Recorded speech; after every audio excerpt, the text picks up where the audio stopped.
Okay, we are live.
Assalamualaikum and hi everyone.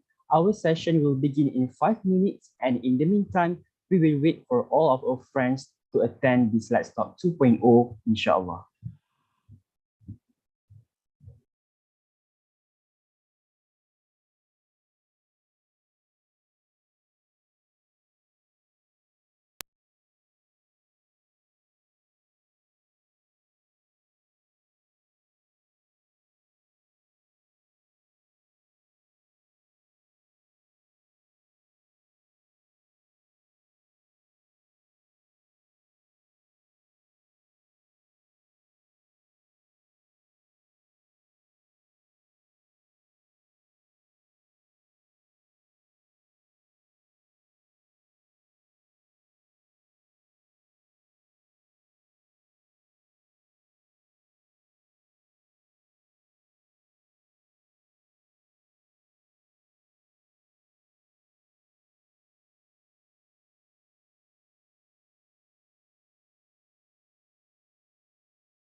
Bismillahirrahmanirrahim. Alhamdulillahi alamin. Wassalatu wassalamu ala ashrafil anbiya'i wal mursalin wa ala alihi wa sahbihi ajma'in.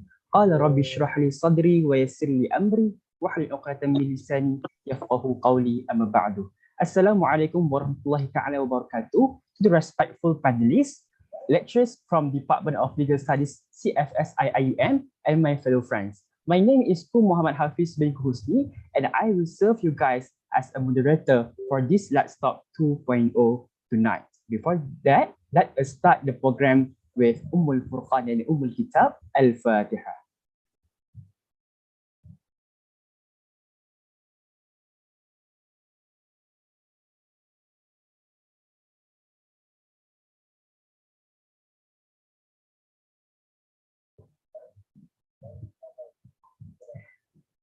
Ladies and gentlemen, first of all, I would like to thank every participant for attending Lextalk 2.0.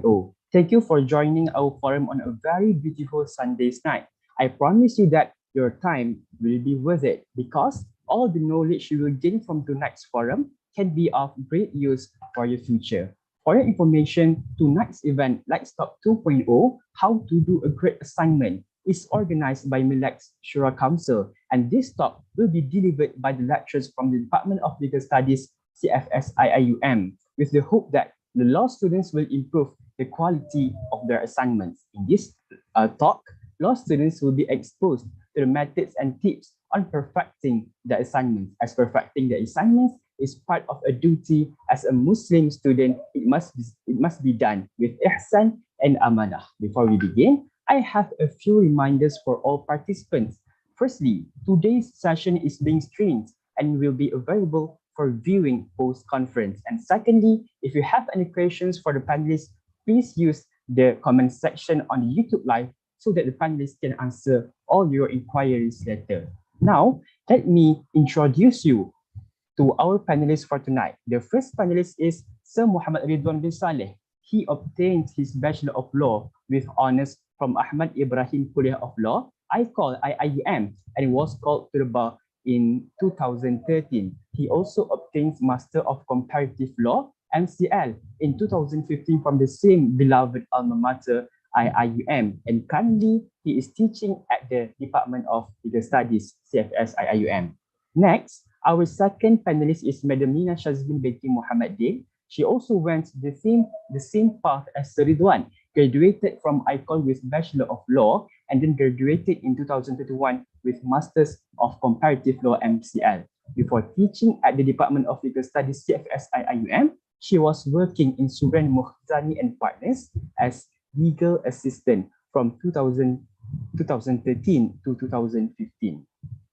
Okay, without further ado, we will start our forum today by passing the floor to the first panelist, Madam Nina Shazmin, who will explain to us about preparing a good individual assignments. The floor is yours. فَيَتَفَضَّلْ مَشْكُورًا.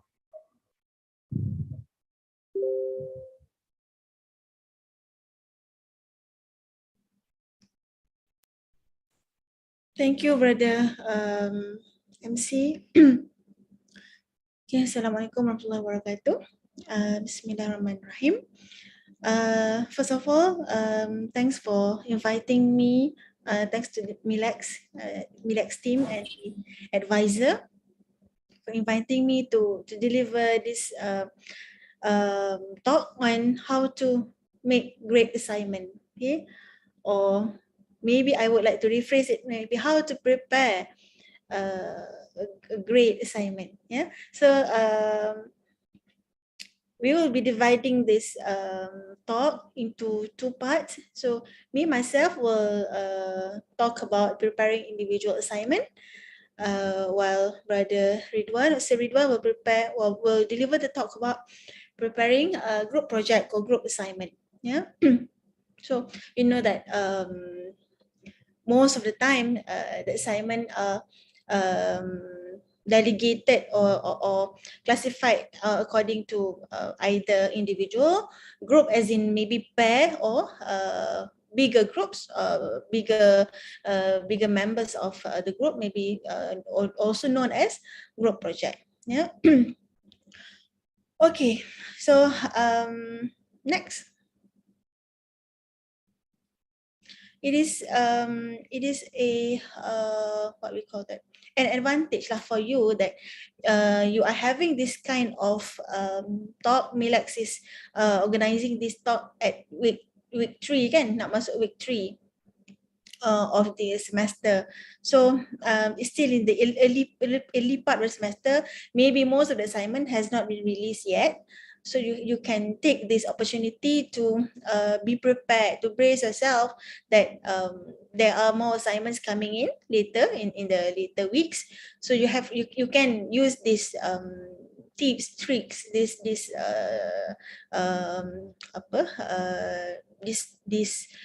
talk in preparing the assignment later. Okay, but bear in mind, I will be talking based on my personal and not professional, personal experience lah, yeah, because I'm not a well-trained educator yang dalam line education, yeah. So I'm a law teacher. So what I'll be talking is on law assignments basically, yeah, not about assignment yang nilai lain lah, maybe sciences ke or architecture, yeah. So feel free to ask at any time, or maybe ada dalam chat box YouTube tu, then we can answer a question at the end of the session. Okay, so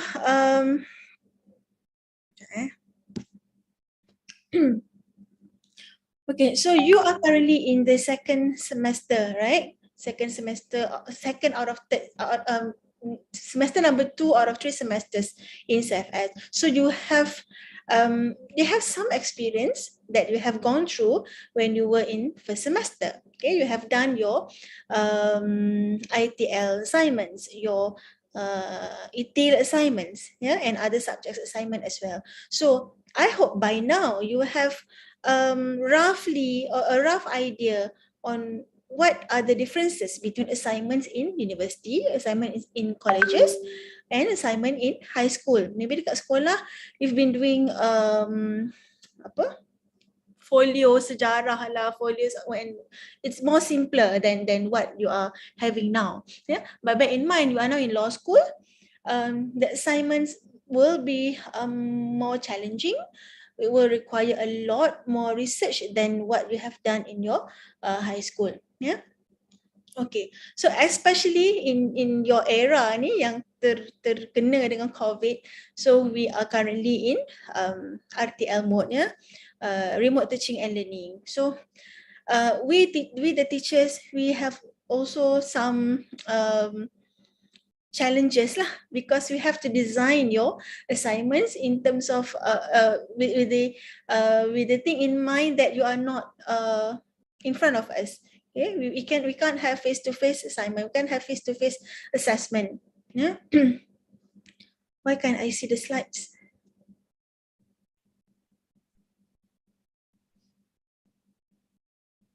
Can you go back to the slides? Okay.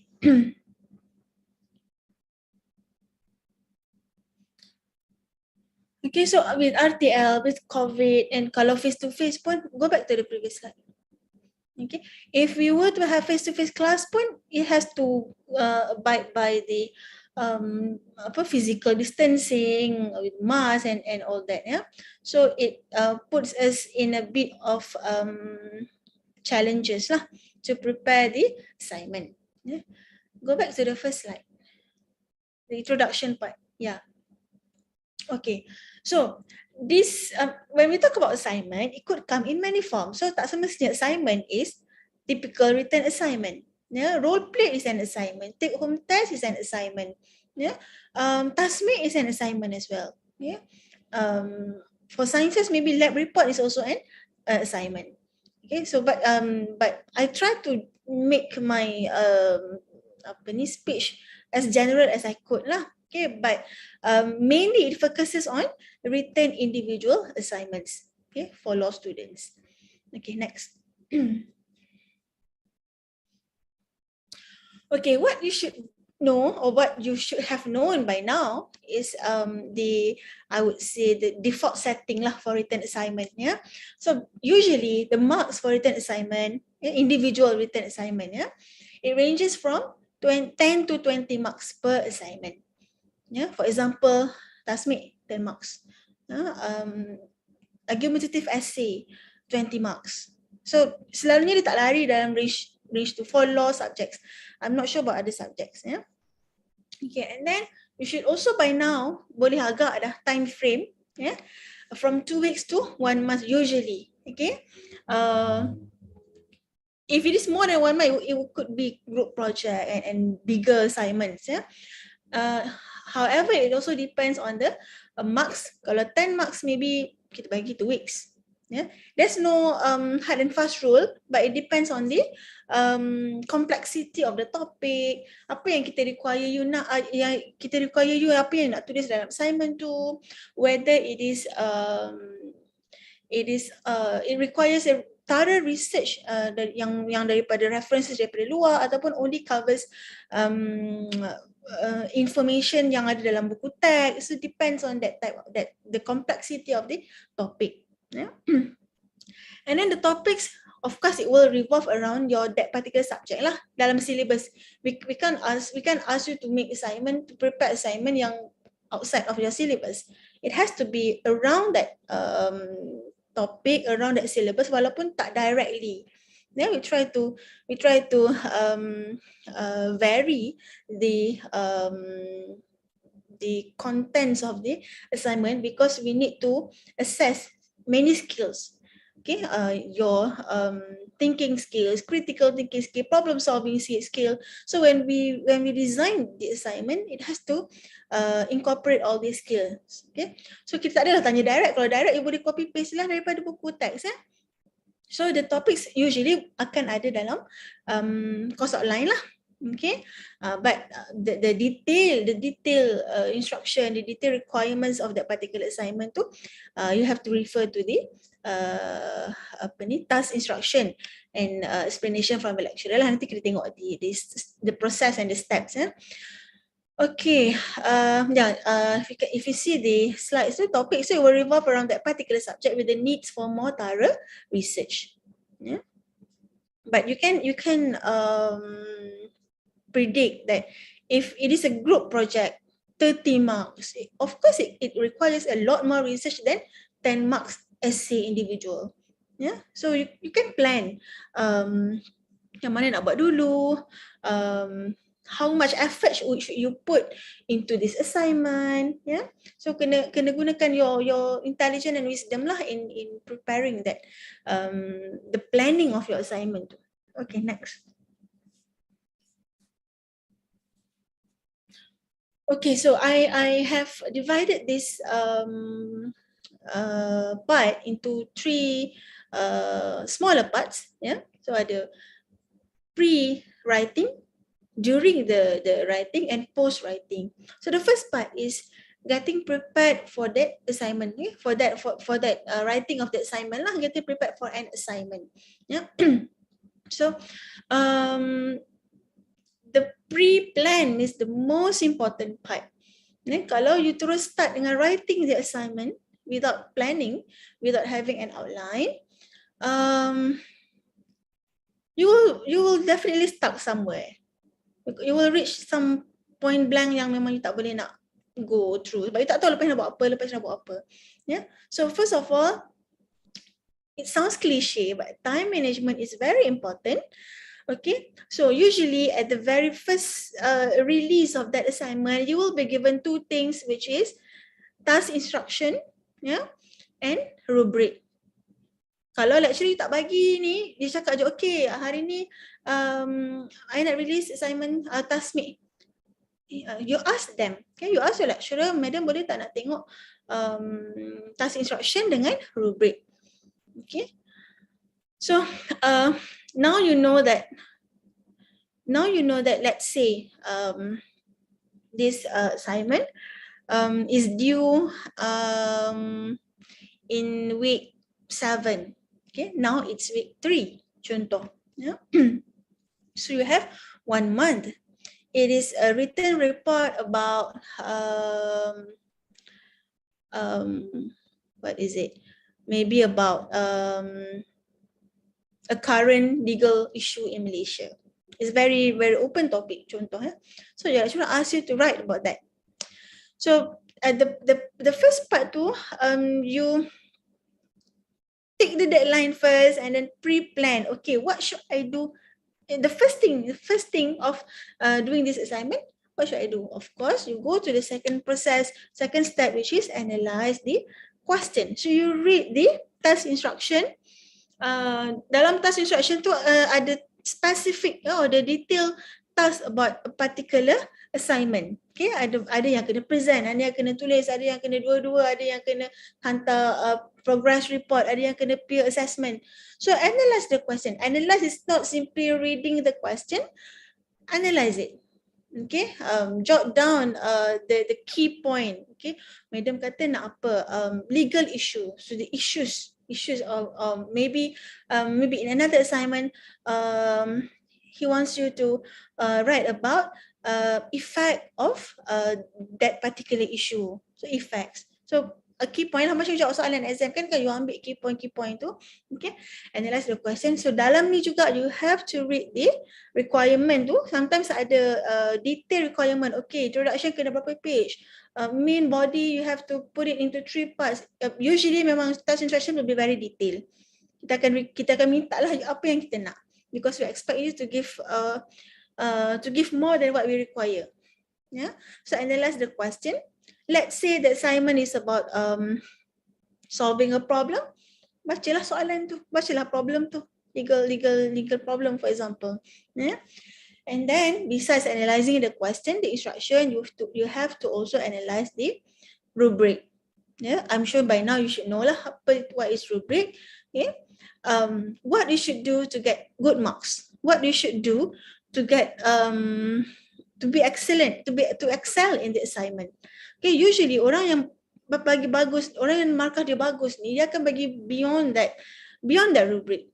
Okay, madam kata kena bagi 3 references. Aku nak bagi 5 lah. Usually nanti kita tengok ada madam ada letak issue and problem tu, how long or how much effort you should put, or kalau you nak tulis lebih tu berapa banyak lebih. Assignment tu 10 page, awak nak buat 20 page. Can is it good? Is it not? Is it bad? Yeah. Nanti kita tengok. Okay, so after you analyzing the question and rubric, then you start gather information. Now you know, okay, madam nak buat assignment ni, kita tajuk topik ni. Madam nak effect of this blah blah blah blah. So you should start gathering your information. Where should you start? Okay. You should first, I'm talking about law assignment, yeah. You should first start with the reference in your class first. Contohnya, assignment contract and tort, you should go to your textbook first. Yeah. Gather the information, but you don't confine yourself into that information only. Read more. You always offer more to your assignment because you want to be stand out from other students. Awak nak lecturer, the readers of your assignment tu akan, wow, bagus dia ni. Aku tak pernah hantar pun benda ni. But ada limit lah. Okay? To how far. Takkanlah awak nak buat assignment 10%. You nak pergi quote ataupun you nak rephrase thesis PhD for example. It is, kalau ada masa, bolehlah buat. But usually maybe you are given only 2 weeks. Ada masa ke nak baca thesis PhD and then gather that information and rephrase it into your own wordings and put it in your assignment. Yeah, so is it worth to do that? Yeah. So you start with your textbook of that particular subject or slides yang your lecturer prepare ke, but you don't confine yourself into that thing. Go beyond.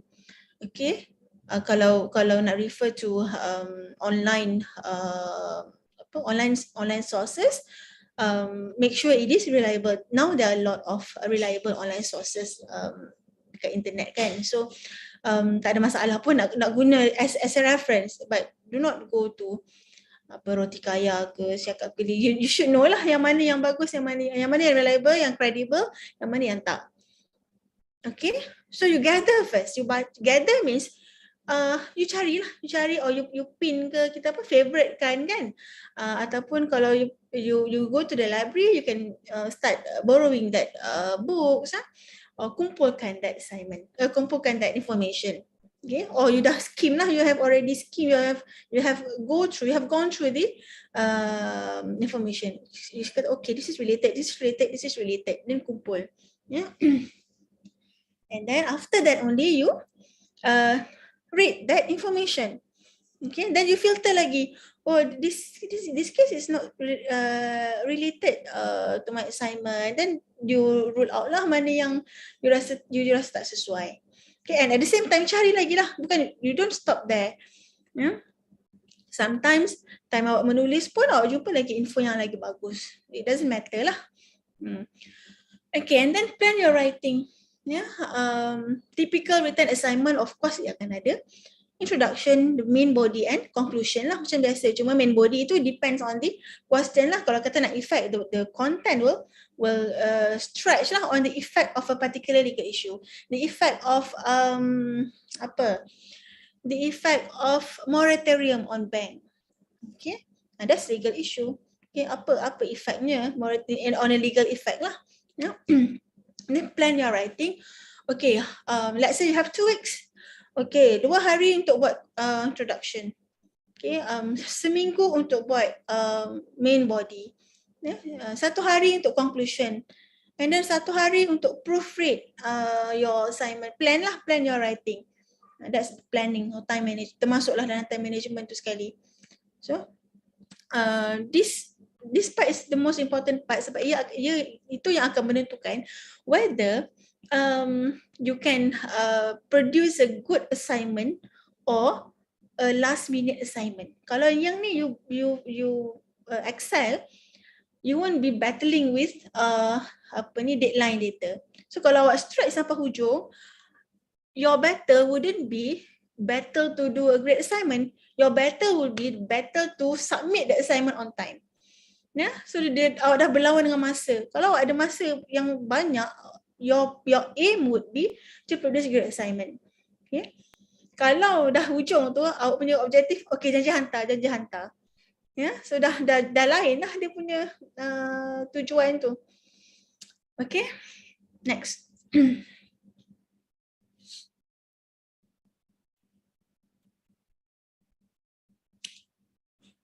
How long do I have? Sampai pukul berapa Madam ada ni?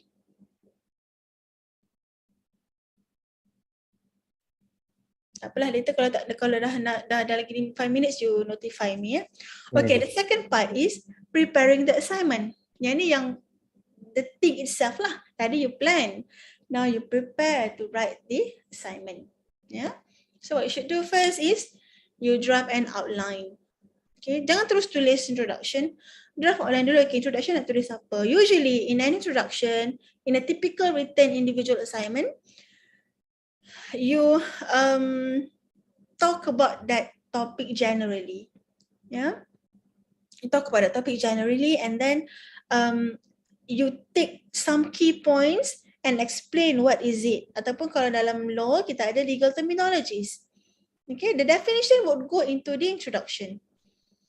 Okay, contohnya invitation to trade. Let's say you buat assignment about elements of contract. Okay? So ada invitation to trade is a legal terms lah. So explain dalam introduction. Okay, I would say the ideal length of introduction, at most you can go to only 1 page. I pernah mark assignment yang introduction dia 5 pages, which is very tiring lah to read. Memang mana tak baca lah, mana baca yang dapat introduction usually tak banyak markah. Ya, paling banyak pun mungkin 2. Unless memang dalam instruction of the assignment tu memang dia nak specific benda dalam introduction, then different case lah, mungkin ada mark, the certain marks allocated for that particular part. Yeah. Okay, so there is outline for your introduction. Then outline for the main body. Do the same thing. Okay, you want to subdivide the main body to to certain to other parts juga. Boleh, tak ada masalah.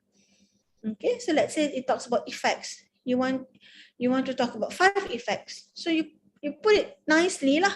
Yeah, put it clearly. The first effect is blah blah blah. Then prepare it so that your argument or your points can be written systematically. Yeah, but usually dalam instruction tu dia dah memang decide at least 3 effects. Then you can use that point lah. So first effect, second effect, third effect.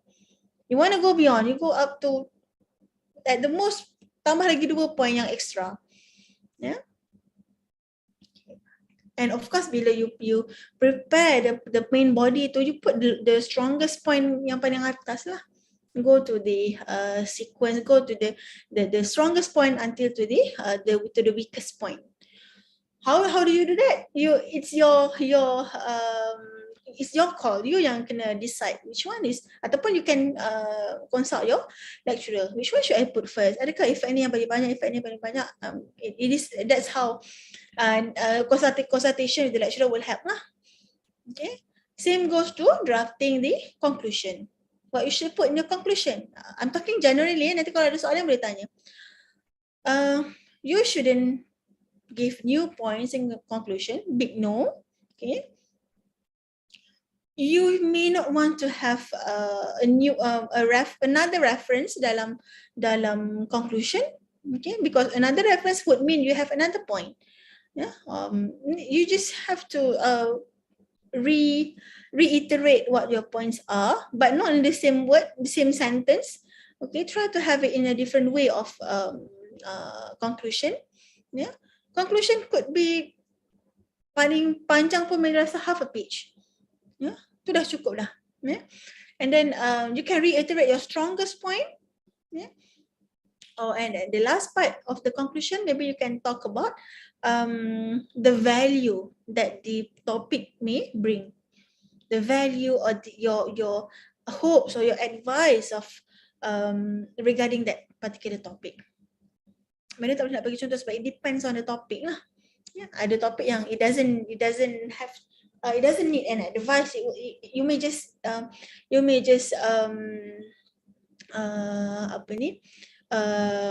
write about the value that topic would give to the society at large, for example. Yeah. Okay, so after you draft the outline, start writing the first draft. I know that there are styles. Ada student yang dia suka siapkan content dulu, main body, benda yang the crux of the assignment first, then baru dia buat introduction, then baru buat conclusion. Ni individual kalau I tahu kalau group project memang korang delegate kan, tapi kalau individual ada juga orang style macam tu, but of course I don't recommend that. You start with introduction dulu, yeah, and then go to the crux or the gist of the assignment, and then baru conclusion. Okay, that is the first draft. How do you write the first draft? Ada orang boleh nak tulis tangan, ada orang nak online, ada orang nak tulis kat WhatsApp dulu. Depends on your style, depends on what you are comfortable with. Kalau madam zaman belajar memang terus tulis dalam laptop. Yeah? But you don't care about the grammar yet, you don't care about the format yet, you don't care about the referencing yet. Yeah. And then you look through the whole draft. Okay. Make sure your whole draft tu tak lari daripada soalan assignment. Yeah. If it says about effect of legal issues, then you address about that issue. If it says about comments on your own comment lah, maybe the assignment asked you to talk about comments on the current issues, then your comment should manipulate, should be dominant thing in that assignment. Ataupun kalau case report, case brief, yeah, it has to Kalau case brief dia ada format dia sendiri. Okay? Kena ada komponen-komponen lah yang you must that you must adhere to. Yeah? Then you look through the whole draft and then edit and proofread. So during this time lah, you betulkan grammar, spelling, yeah, format. Dalam task instruction mesti akan ada format kalau written assignment. Okay, standard 12 times New Roman, either 1.5 or double spacing. Margin, make sure it is justified. Kalau you buat master ke PhD, memang I rasa 2 or 3 pages hanya untuk format. Detail on the format tu, maybe 2 or 3 pages. Dia punya millimeter, centimeter semua ada, but kita tak adalah sampai macam tu on dekat CFS ni kan.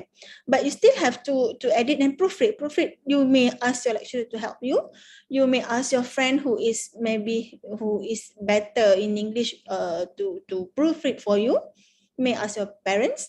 Tak semestinya you baca sendiri. Yeah. And then rehash your writing. Rehash ni betulkan balik lah, rephrase ayat yang tak sedap tu. Maybe instead of talking about the world is getting hotter day by day, actually you want to talk about climate change. You use the proper word. You just say the world is getting hotter, you talk about climate change lah. So the world is getting hotter is like the daily conversation with your friends kan. So you kena guna professional or academic words lah. Yeah. And then rehash your writing. Again, cross-check ya. When you proofread, cross-check your writing dengan requirement dalam rubric. Katalah dalam rubric, let's say 5 marks kalau no grammatical error. Check lah grammatical error, make sure there's none to get that 5 marks. Yeah. And then last one, referencing style. Okay, kita selalunya guna CMS or APA style. So make sure you know how to cite, how to quote, how when you use website, which one should you quote first? The author of the statement ataupun the statement itself. Should you italicize that wording? Should you rephrase? If you want to rephrase, how do you rephrase? Must kena indent ke? Kena italic ke? Kena quote dalam bracket ke? Square bracket ke? Round bracket ke? You kena belajar benda tu. Ya, kita tak adalah macam one subject or referencing style, tak ada, but we will incorporate that in our in our class lah. Okay, so that is referencing style because you can't write something without reference kan? Kita bukannya academic, all the professor yang boleh pour our opinions macam tu. We have to as a law student, kita kena ada evidence, kena ada sources. You ambil daripada case, you ambil daripada statute. Maybe you take your references from scholarly article. So how do you cite that? Kena ada referencing style dalam assignment. Memang ada markah for referencing style ni. Okay, next.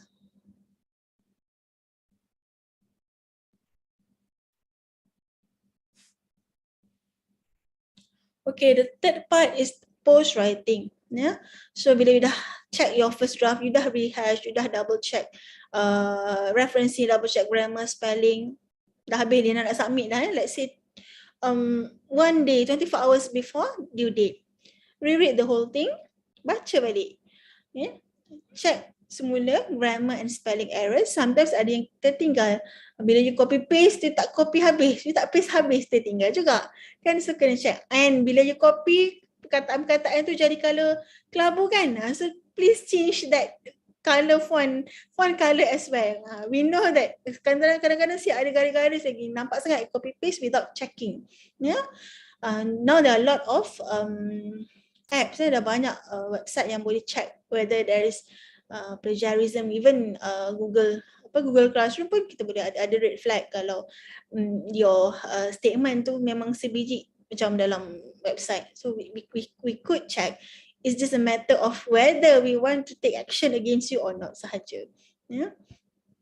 And then you can read out loud, baca kuat-kuat dengar sedap tak ayat tu, ataupun you minta tolong baca dengan parents, awak baca kawan awak punya, kawan awak baca awak punya, you exchange the assignment, then okay tak. You should have that cooperation or teamwork lah dengan kawan. Janganlah ada dengki kan, tak bagus lah assignment dia, nak cakap tak bagus lah. So tak boleh lah macam tu, kena ada sifat teamwork lah dengan member, walaupun that is assignment, individual assignment, ya. And then double check citation, and apa Madam tulis tu? Double check citation or what is it? Reference code. So check balik reference and citation tu memang very meticulous. You have to be very meticulous, sebab ada yang kena italic, ada yang dia punya last name kena italic, ada different style, ya. So kena check semula. Even though there's app now, tapi it is always better for you to double check. Okay. Madam have until 9:20, so 20 minutes more. Oh, okay. Next slide.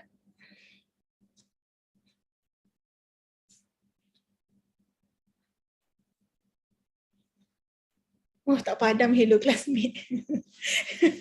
Issues and problems. Okay. You always have, I'm sure you always have these things in mind. Mana tak ada banyak, ada 4 ke 5 je. So I write a lengthy assignment. Okay. As a law teacher ni memang jawapan klishenya, it depends. Okay? It depends on the first thing you kena refer adalah task instruction. Okay. Kalau task instruction kata maximum 10 pages excluding cover page, then untuk dapat markah yang I would say cukup-cukup makan, bolehlah buat ngam-ngam 10 without excluding cover page. Ya. Itu in the form of format lah, cukup-cukup makan untuk markah format. Markah format ataupun markah adhere to the instruction. Ya. Okay. But if let's say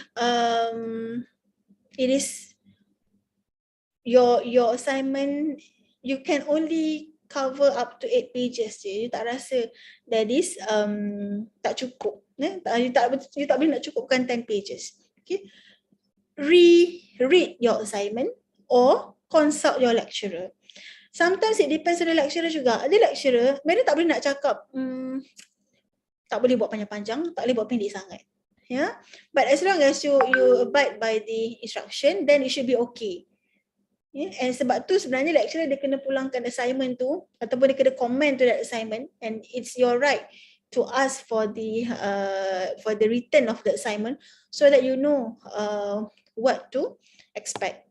Ya, dia kena komen lah, oh awak buat ni pendek sangat, tak cukup information. So okay, as for me myself personally, I don't mind.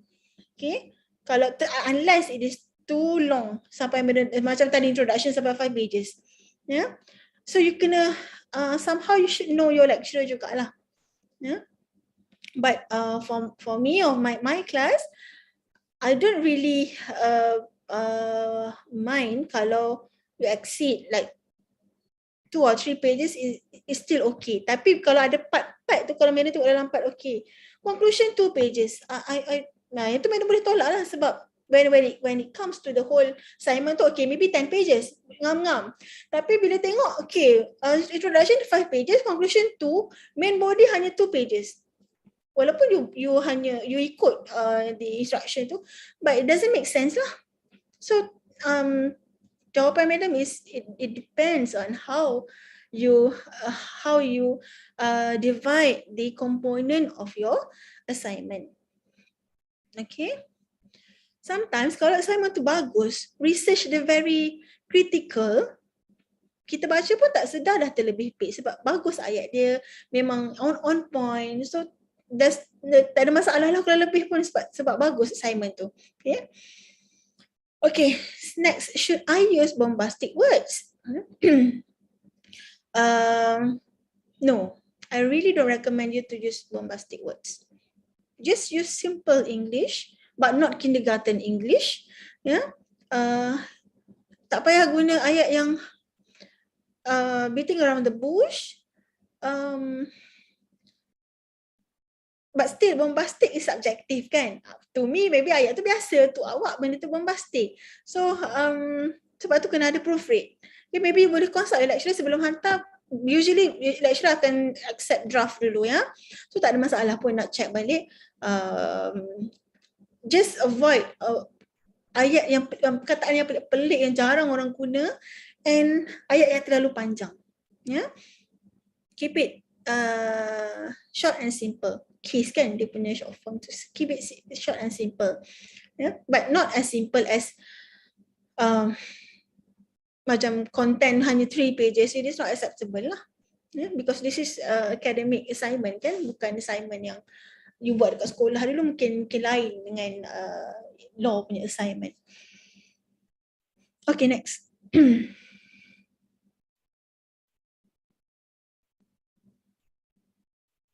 When should I consult my lecturer? Yeah. Ideally, after you prepare your outline. Yeah. Ideally, after you prepare your outline, tunjuk dulu. Before you go further, madam, okay tak saya nak buat 3 point. Point 1 ni, point 2 ni, point 3 ni. Do you think it's okay? Kalau okay, yang mana nak start? Yang mana yang paling bagus letak dulu. So that's how you consult your lecturer. Tanya madam tu WhatsApp ke, depends lah, mana-mana platform yang your lecturer prefer. Yeah. So jangan bila dah tulis separuh baru nak consult. Yeah. For the first time consultation, after you make an outline, kalau dah tulis separuh, lecturer kata, lah ini case ni tak sesuai, so you have to go back to the first part, kena prepare balik. Yeah. So ada juga orang student yang memang tak pernah consult. Dah hujung nak bagi esok deadline, hari ni baru minta madam checkkan draft. I don't have time to check draft a day before deadline. So madam lah kena stay up lah nak check awak punya draft. Yeah, so kena be considerate jugalah. Ataupun before preparing the online, semua tu tanya dulu madam kalau nak hantar draft bila boleh hantar.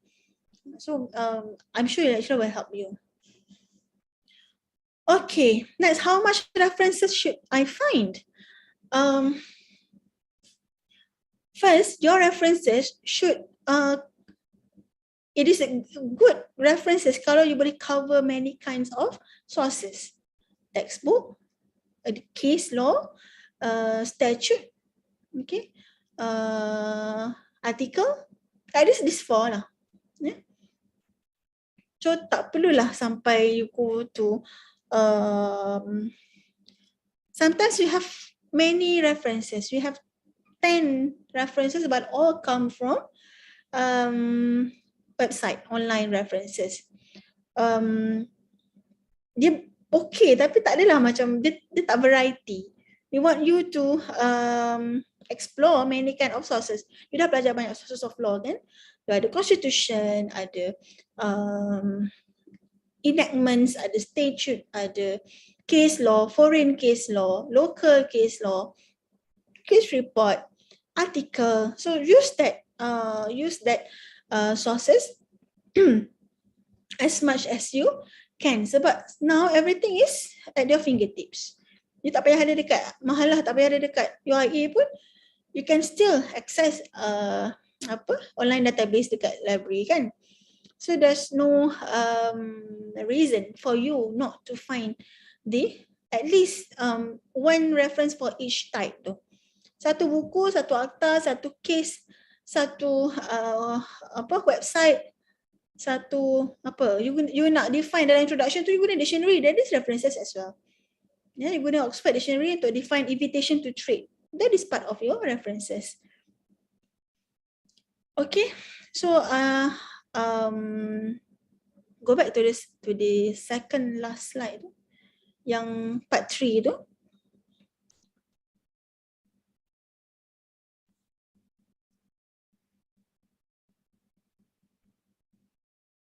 Sebelum ni, so bila dah habis tu lupa pula nak cakap tadi. And last tu, dah double check citation all that. Make sure your sekarang ni kita online kan, so your assignment tu should be in the form of PDF form lah, jangan hantar apa Word kan, Google document. Bila I pernah dapat lah last time, dia hantar she just share link to Google Doc tu to me. So macam madam pula one of the member nak buat assignment sekali dengan dia kan. So it is not good lah because macam mana madam nak mark kan. So make sure it is in the form of PDF. Ideally of course submit dalam you punya sistem lah, either Teams ke, Google Classroom ke, or at least email. Yeah. And then formatting tu penting juga sebenarnya, because the first at the glance tu kita akan tengok the format lah. So dekat cover page tu ada nama, ada the topic of the assignment, the name and metric number. Yeah. When I was doing my master tu, baru-baru je last year ke last 2 years, lecturer siap suruh letak gambar dekat depan because kita kelas online, then maybe he's not familiar with the faces ke, ramai yang tutup kamera kan dalam kelas. So we are required to put our picture dekat depan assignment tu. Yeah. Tapi I tak tahu lah, rasanya SEM ni kita tak ada kot require you untuk letak gambar dekat cover page. Just for RTL lah, untuk yang dekat kompak. Okay, so dia punya cosmetic or dia punya looks of the assignment tu penting juga. So tak payah bind lah kan, sebab dah ada hantar online. Cuma the cover page, at least table content, I think table content is not compulsory, but kalau depends on the assignment lah. Kalau ada banyak komponen, maybe it will need table of contents. Okay, and then referencing kat belakang, bibliografi, page number, that sounds simple, tapi sekali pandang benda tu yang kita akan nampak dulu. Yang tu yang menentukan, okay nak check assignment ni dulu lah, nak check assignment lain dulu lah. So kalau assignment tu macam bersepah, I tak check awal, I check yang lain dulu. Lagi-lagi nak kena check online. I don't print assignment, so madam memang check online je. Again, it depends on the lecturer as well. Okay, so I think that's all from me. I hope this small speech helps you. Kalau ada soalan boleh tanya, maybe lepas ni dalam Q&A kita boleh address and answer the question together with Brother Ridwan. It's 9:18, so I am on time lah. Thank you. I pass the floor back to Brother Ko. Betul? Okay.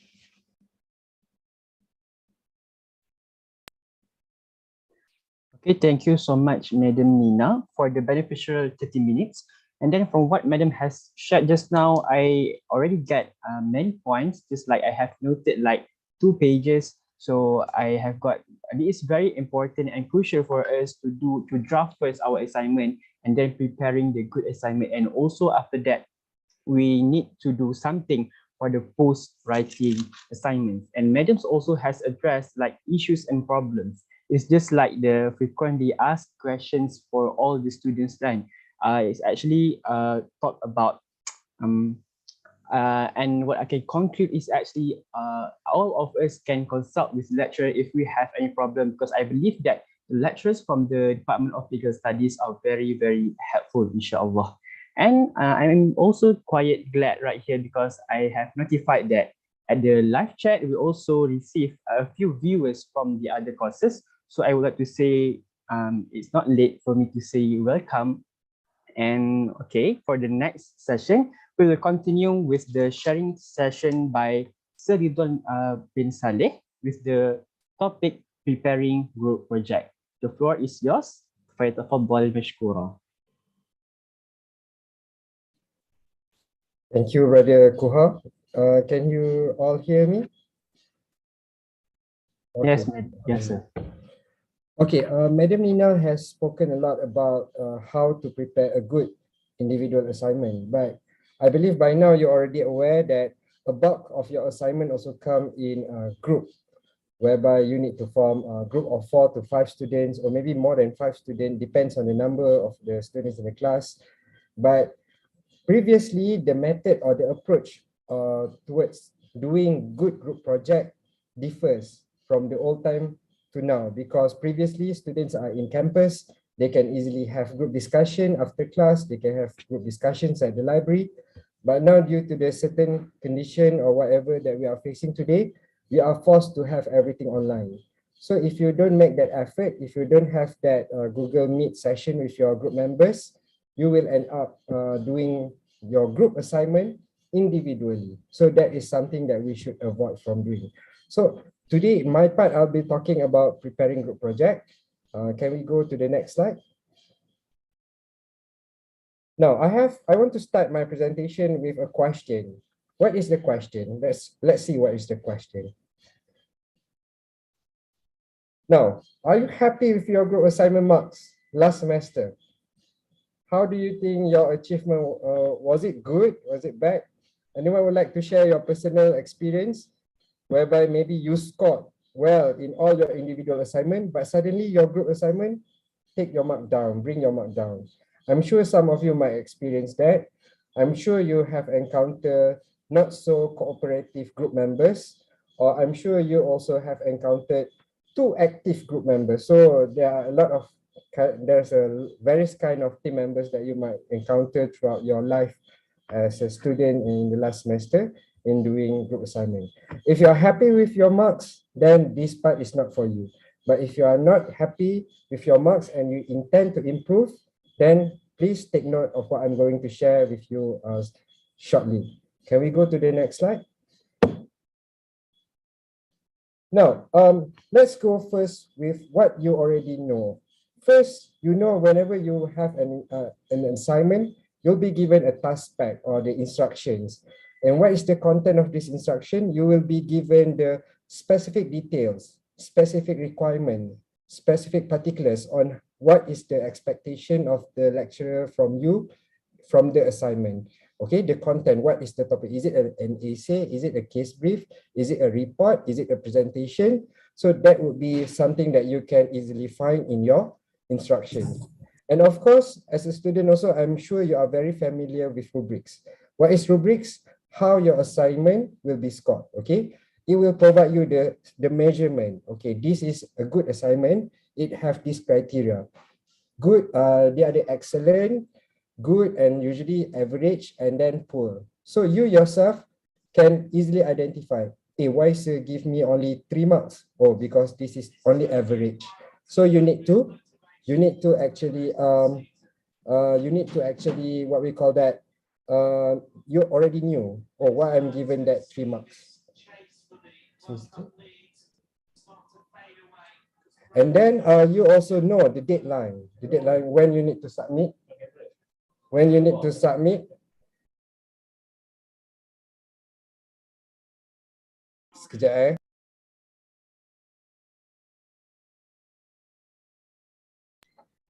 when you really need to submit your assignment and how you need to submit it.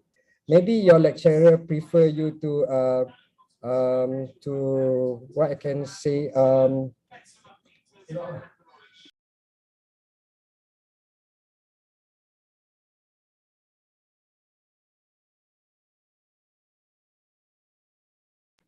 sorry for some of the interruption. And another thing that you have known as a student is, of course, the deadline. Okay, the deadline, when you need to submit it, how you need to submit it, whether through Google Classroom, whether via WhatsApp, whether via email, whether via maybe you need to print it hard copy and so on. So these are the things that you might already knew, okay, as a student, and what you also have experienced in the last semester. Can we go next?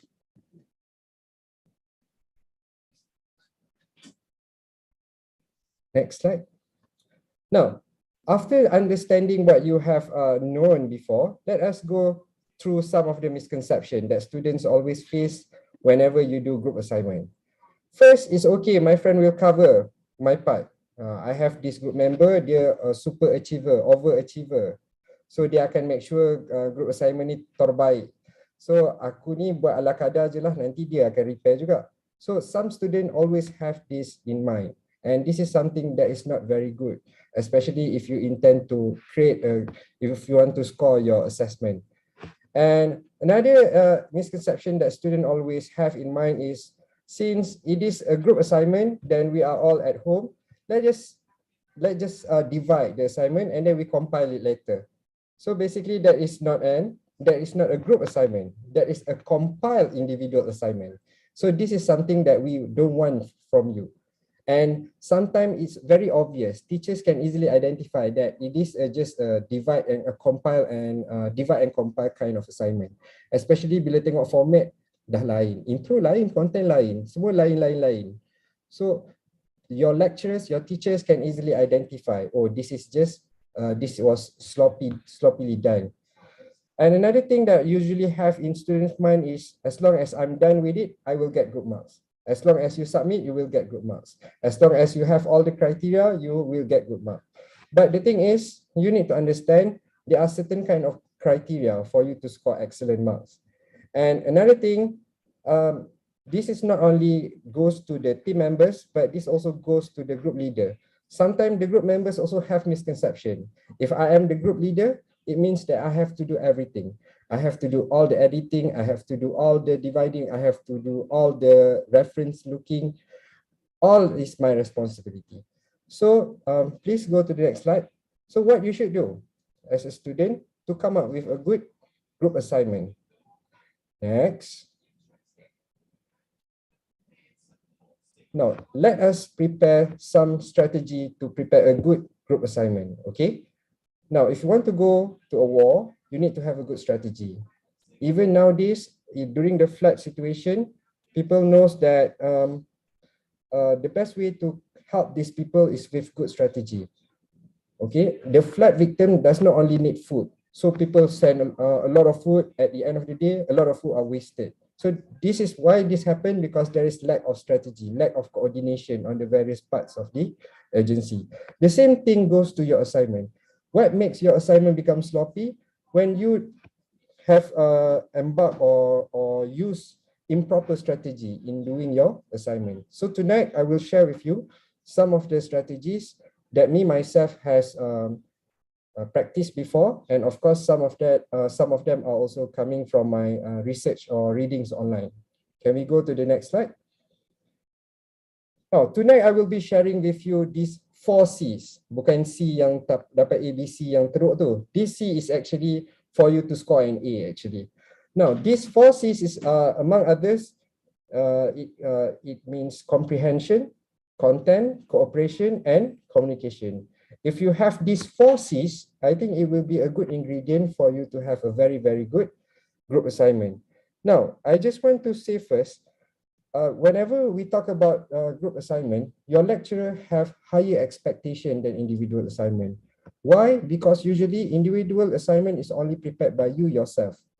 If there was a mistake, the mistake was done by you alone. But if it is coming from a group assignment, it was prepared by 5 minds. And if there was a mistake, if there were any mistake, the mistake came from all 5 minds. So it's something unacceptable. So the level here is of course higher whenever we want to talk about group assignment. The expectation is higher. What we want from you is more. That's why we are very, very sad if we receive very poor or sloppily done group assignments. Because it was not done by 1 person alone. It was done by 5 brilliant CFS IIUM law students. Gitu, okay? So now, let us go to the first C, which is comprehension. Next slide, please. What does it mean by comprehension here? Comprehension here refers to understanding. Okay, can you go to the next slide?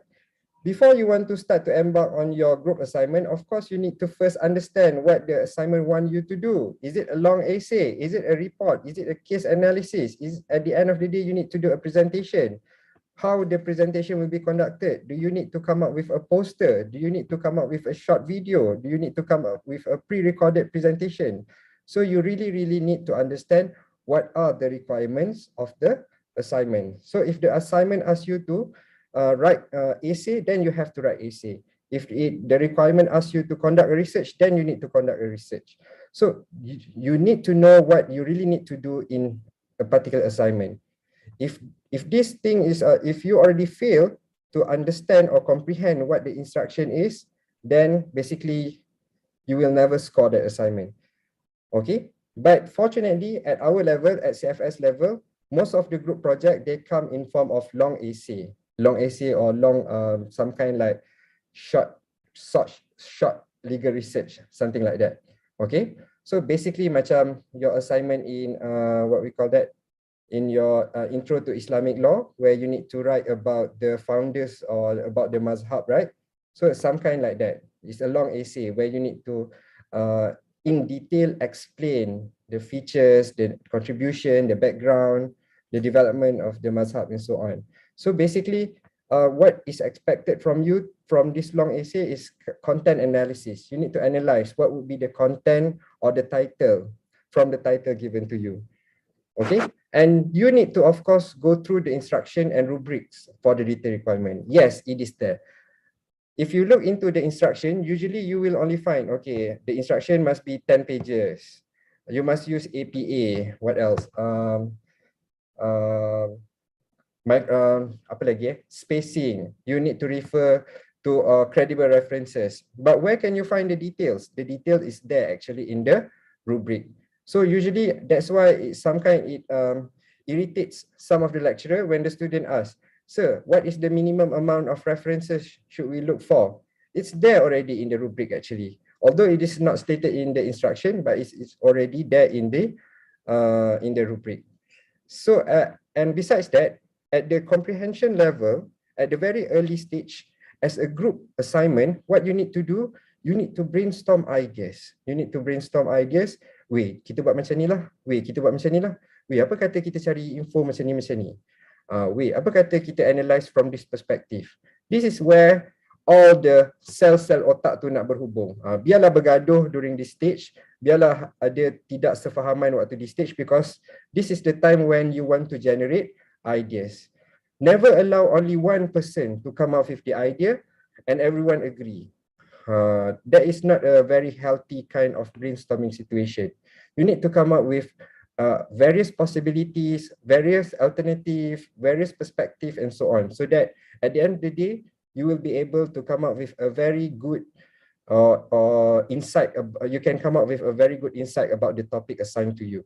Okay, so this is the first thing that you need to do whenever you have a group assignment. You need to first comprehend what is the assignment is all about. Can you go next, Saleh? Now, the second C that I want to share with you is the content. Next, what is the content is all about? Of course, each and every purpose of the assignment requires you to do research. Whether you like it or not, whether you realize it or not, you already conducted research even from last semester. Walaupun baru semester ni dengan legal research, actually you have done it since last semester. Whenever, what is research? Research consists of two things.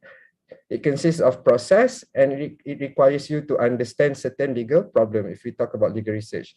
So throughout these 2 semesters, you have been doing that. Last semester, you were assigned about the various mazhab. Analyze mazhab Shafi'i, for example. So you basically ask a lot of questions. You have research objective. But now you can actually justify, you can put names to the processes that you have done last semester. Masa awak pecah-pecahkan mazhab Syafi'i tu, who is the founder, when he was born, where he was born, what are his contributions and so on. Those are actually research questions. And how you look for the answer for each and every research question? You look for the references. So why? Because that's why the importance of understanding the research question, because it defines, it decides the method on how you can actually find the answer. So the very purpose of the assignment is for you to conduct research. Whether you like it or not, if you want to come up with a good group assignment, you need to be able to conduct good legal research. You need to have the skills to conduct good legal research. Now, what if you are not sure whether this is the right path, whether this is not the right perspective, whether am I going to the right direction in doing the assignment? This is where the group discussion comes. Okay, 5 of you will have 5 understanding about the topic. And if 5 of you cannot resolve or cannot, what we call that, cannot agree on one thing, then you should put your lecturer in. You should consult your lecturer. Okay, then only you can come up with the, inshallah, you'll be in the Siratul Mustaqim with your assignment. And now, if you have been assigned with a topic in the course outline, where is the best place for you to look for references? This is actually a tips for you. You can look at the recommended readings. Where is this recommended reading? In a document called, apa benda? What is it called? The course outline. Okay, you're supposed to, your best friend in campus supposedly. And of course, you need to have abundance of quality references, because quality references will make a quality assignment. Okay, you might have 15 references, but end up your lecturer give you only average mark. Why? Because it's not diverse. You only refer from websites. Okay, it is not from credible ones. If you look for journal article, all from 1980s. Tak ada pun yang 20 plus ke 20 after year 20 plus ke, and so on, after year 2000 and so on. So you need to have quality references whenever you want to make group assignment. That is one prerequisite, so that your analysis will be current, your analysis will be contemporary, your analysis will be something that is in good and in depth. Okay, so this is about the content. Content is all about the research. Next. Now, this is the tricky part, the cooperation. This is something that is lacking in the individual assignment. Why some people, they can score very good marks in their individual assignment, but not very good mark in group assignment?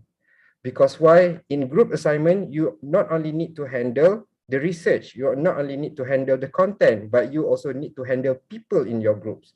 This is a very tricky part, because cooperation here requires a lot of effort from everyone. It requires contribution from everyone. It requires soft skill for you to resolve whatever differences that you have in a particular group. Can you go to the next slide, please? Now, what is the meaning of cooperation here? The action or processes of working together to the same end.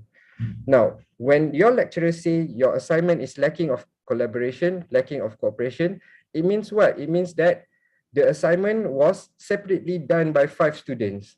5 orang berbeza, hantar satu assignment. Oh, intro kau buat, subtopic 1 kau buat, yang ni kau buat, yang tu kau buat, conclusion kau buat. So, kita combine, hantar kat Sir. So, what is lacking there? Of course, number one, it is lacking of cooperation. Because why? You basically divide the group assignment in to become individual assignment, unfortunately. And this defeat all the purposes of why we actually give you group assignment. Can you go to the next slide, please? Now, cooperation here. How can actually you cooperate effectively with your group members? Appoint a leader. Sound cliche. But the thing is, whenever I assign group assignment to my students, and I say, okay, ni siapa group leader? Kuha cakap Akmal, Akmal cakap Haris, Haris cakap Ziad, Ziad cakap Humaira, macam tu. So no one actually want to take the responsibility of becoming the actual leader.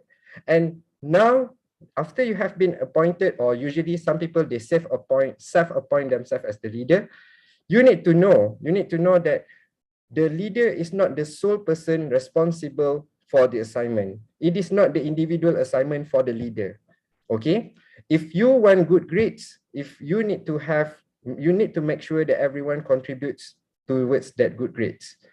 And the leader here need to actually distribute the task equally. Now, I'm sure, yes, I think it's very normal. For example, macam kita bagi contoh assignment ET dulu lah, sebab everyone has experienced that, right? When you talk about the mazhab, okay, I'll be doing about the founder. Saya akan buat about the founder. You will be about the contribution. You will be doing about the students. You will be doing about the development of the mazhab. So we basically divide those things, and that is actually okay. But what is not okay is that you just compile and submit. That is not okay. It is always okay to divide the task or distribute the task equally. But at the end of the day, you, 5 of you, 4 of you need to sit together. You need to, like Madam Nina said just now, read and proofread again, read and reread again, until your assignment become as if it was done by one single person. If you have been in my class before, I've told them, when I read your assignment, group assignment, it seems like it was prepared by 5 individuals, not by one single person. So during that one session, you together will give your opinion. Yang ni aku rasa ayat macam ni lagi okey lah. Yang ni tak betul lah. Ayat ni pendek sangat lah. And sometimes it's very obvious. Why? Because in the introduction, we have like 5 or 6 sentences paragraph. And then in the founder, we have 7 or 10 to 15 sentences per paragraph. So dia panjang dia tu dah lain-lain dah. Dah tak sama dah. And then contribution 3 ayat je. So this shows no consistency, no coherence, as if it was done separately by 5 individuals. And this is exactly what we want to avoid. And everyone must know, what should I do? What is my contribution? What is my part? But knowing your part only is not sufficient, because sometimes I'm very irritated if students come to me. So what do you understand about this topic? Oh, sorry sir, ini bukan part saya, so saya tak boleh nak jawab. As a group project, you are expected to know everything about the group. Yes, you are not the person who started to do research on that part, but you yourself need to be at least answerable to your friends' writing. So everyone must basically know all the parts. And of course, there must be check and balance. What does it mean by check and balance? The leader is not usually right at all time. Kena dengar ni. Okay, the leader is not sometimes right at all time. The leader also need to be criticized, need to be advised, need to be what we call that, need to be advised, criticized, and need to be guided at times. Okay, because at the end of the day, this is actually the soft skill that we want to develop from you through this collaborative work, through this group assignment. And last but not least is time management. Now, when you do your when you do your individual assignment, you will always have in mind, assignment ni macam sikit je, aku seminggu pun boleh siap. So you complete it within 1 week. I know some of the students who really do their assignment very early. Okay, minggu pertama, minggu kedua assign dah siap. But some students, they wait until the 3rd reminder in class, baru nak buat. So, but sometimes the quality of the assignment can be similar when we talk about individual assignment, but not with group assignment, because group assignment, you need to discuss, you need to deliberate, you need to give ideas, you need to comment each other's work. So it cannot be done in last minute. So if you have time, if you are assigned with group work at the later point, for example, this semester, plan your group assignment first. Only then you slot in your individual assignment, because yes, you might be from the same class, but your free time might not be the same from one to another. Maybe ada setengah orang dia prefer buat kerja awal pagi, ada setengah orang prefer buat lewat malam. But you cannot, but you yourself need to find mutual or common time for you to be able to discuss, to sit together, look into the assignment. Because to be honest, if you ask Madam Nina, it is very obvious which of the assignment was done with heart and soul, and which assignment was done last minute, sloppily, copy and paste without heart at all. So it can easily be identified. Okay, so please manage your time well. And tips for you, if you have your individual assignment and group assignment, try to make time for your group assignment first, because for your individual assignment, you can find your own time. But for group assignment, you need to find time that is suitable to all. Okay, so that's about time management. Can you go next, please? Now, terlaju pula. Now, the next C is communication. So you need to communicate with one another. It also irritates not only you, but also the lecturer when the lecturer asks you, what do you have you done this? Tak tahulah kawan saya, tak tahulah dah hantar ke belum. Yang ni tak tahulah dah buat ke belum. Saya tak tahulah yang ni dah repair ke belum, yang ni dah edit ke belum. Why those kind of thing happen? Because there was lacking of communication. I know, I understand during this RTL, you have maybe 30 groups with your friends from the same class. Assignment 1, assignment 2, pair assignment ada group lain, assignment understanding Islam group lain lagi. Untuk legal skill, untuk assignment 1, group ni group study group. Maybe you have like 30 groups at one time, and sometimes you might miss a few. So what is the best way is by way of communication. If you think that your sound or your voice or your message was not read in the group, you need to call, ask your friends. Okay, dulu senang, if you are in campus, you just knock on their door. Weh Akmal, mana part kau ni, tak siap lagi ke? For example. Okay, but now you don't have that privilege. So rather than knocking on their doors, you need to call them. Okay, so you need to make an effort to communicate. Next slide, please. And if you talk about communication, it actually can be divided into two types of communication: group mates and lecturers. Now, this is something that you must understand. Certain ideas or certain certain issues basically just need to be resolved among the group members. Not everything must be referred to your lecturer. If only the things that you cannot resolve among yourself, then you refer to your lecturer. For example, why I said so, because sometimes, sir, assignment ni berapa page yang kena buat? Ni mengundang. So nanti ada api belakang saya. Nampak background yang cantik ni ada api. So why your lecturer might be irritated? Because it is already there in the task instruction.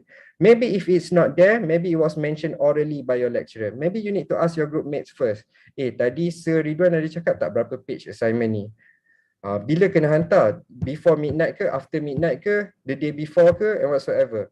So there are things that first you need to just discuss among yourself, deliberate among yourself, and decide among yourself. And maybe you can seek confirmation by asking your lecturer, but never ask your lecturer first, because some of us might be able to respond to you promptly, but sometimes bila message dah banyak tu, nak buka semula pun dah tak sempat. So please know when to communicate and when and what to communicate.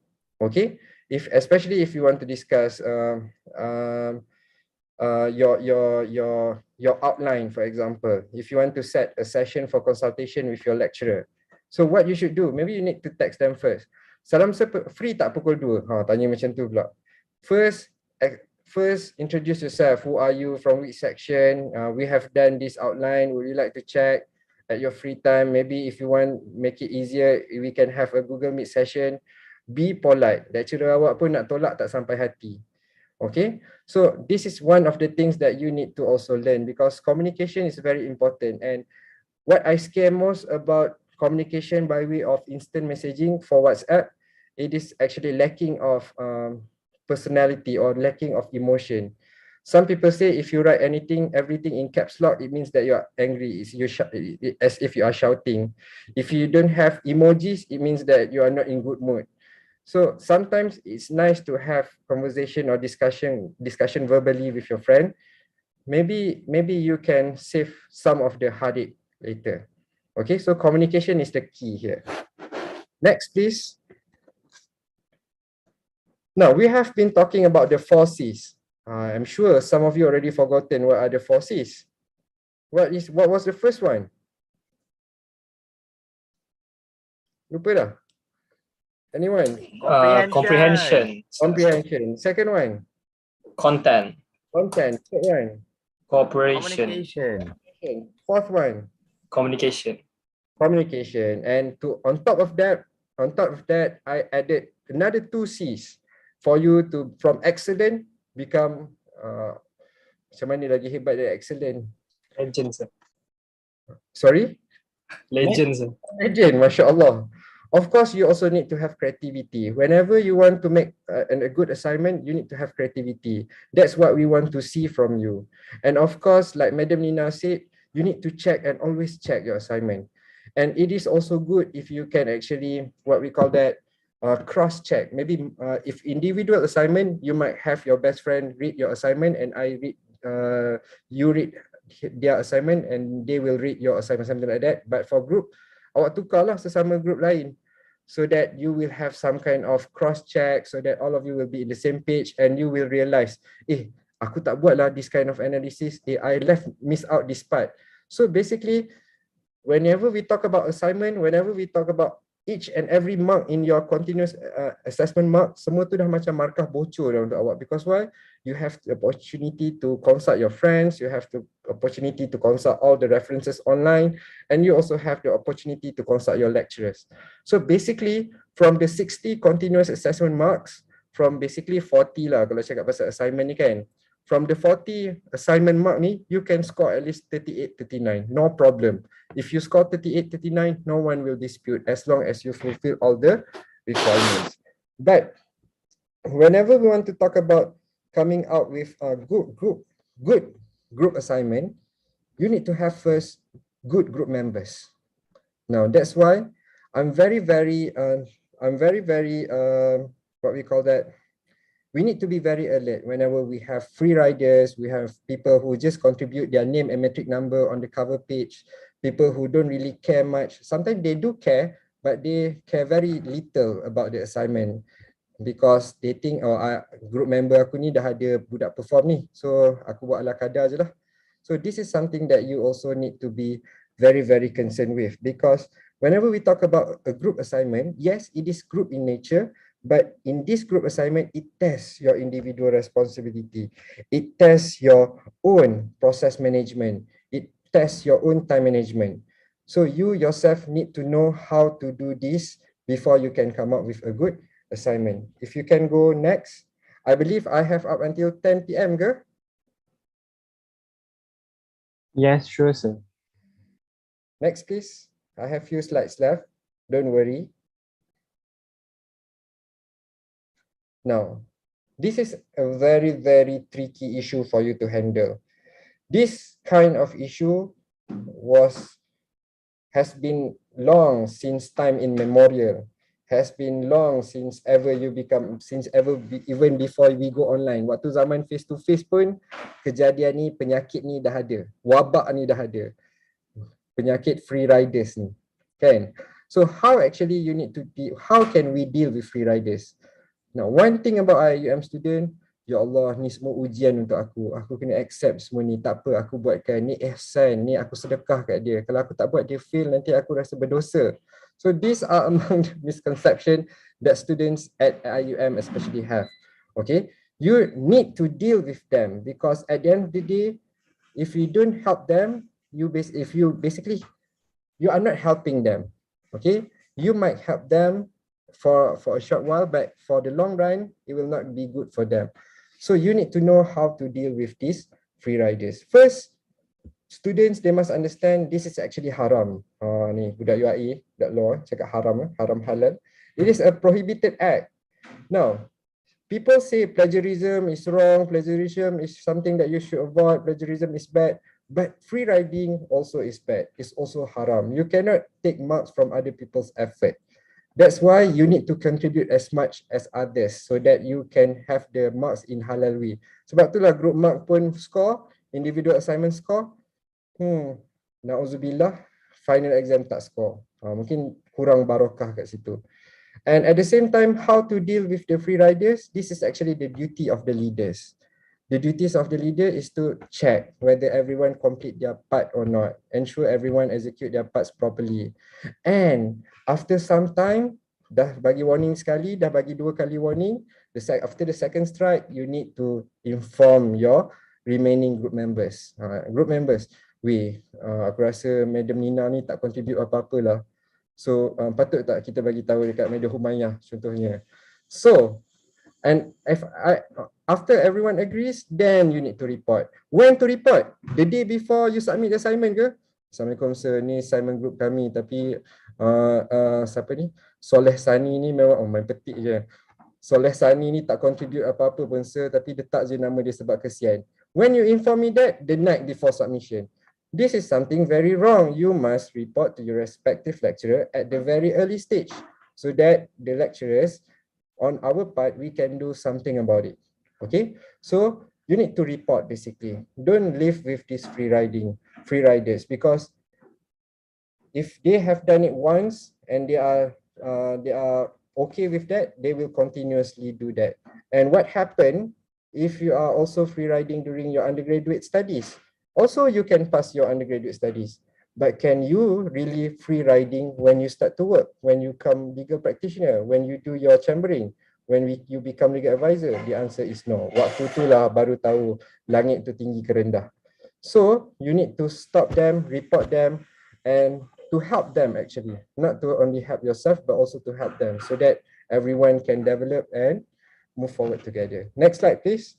And I believe this would be the last one, right? And thank you. That will be all from us, from me and Madam Nina. So can we go straight away to the Q&A?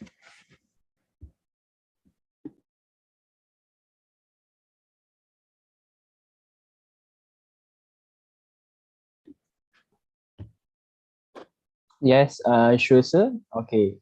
Thank you, Sir Ridwan, for the sharing session titled Preparing Group Project. I think this is such a holistic sharing session because we already talked about the 4C, and then Sir Ridwan also give us the bonus. And then we also added a very interesting and hot topic, which is about the free riders. I think that's actually advice and guide us about a very comprehensive coverage in this topic, inshallah.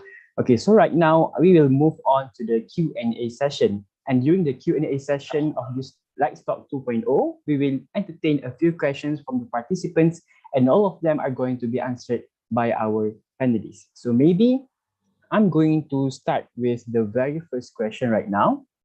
So the first question is, I will pass to Madam Nina.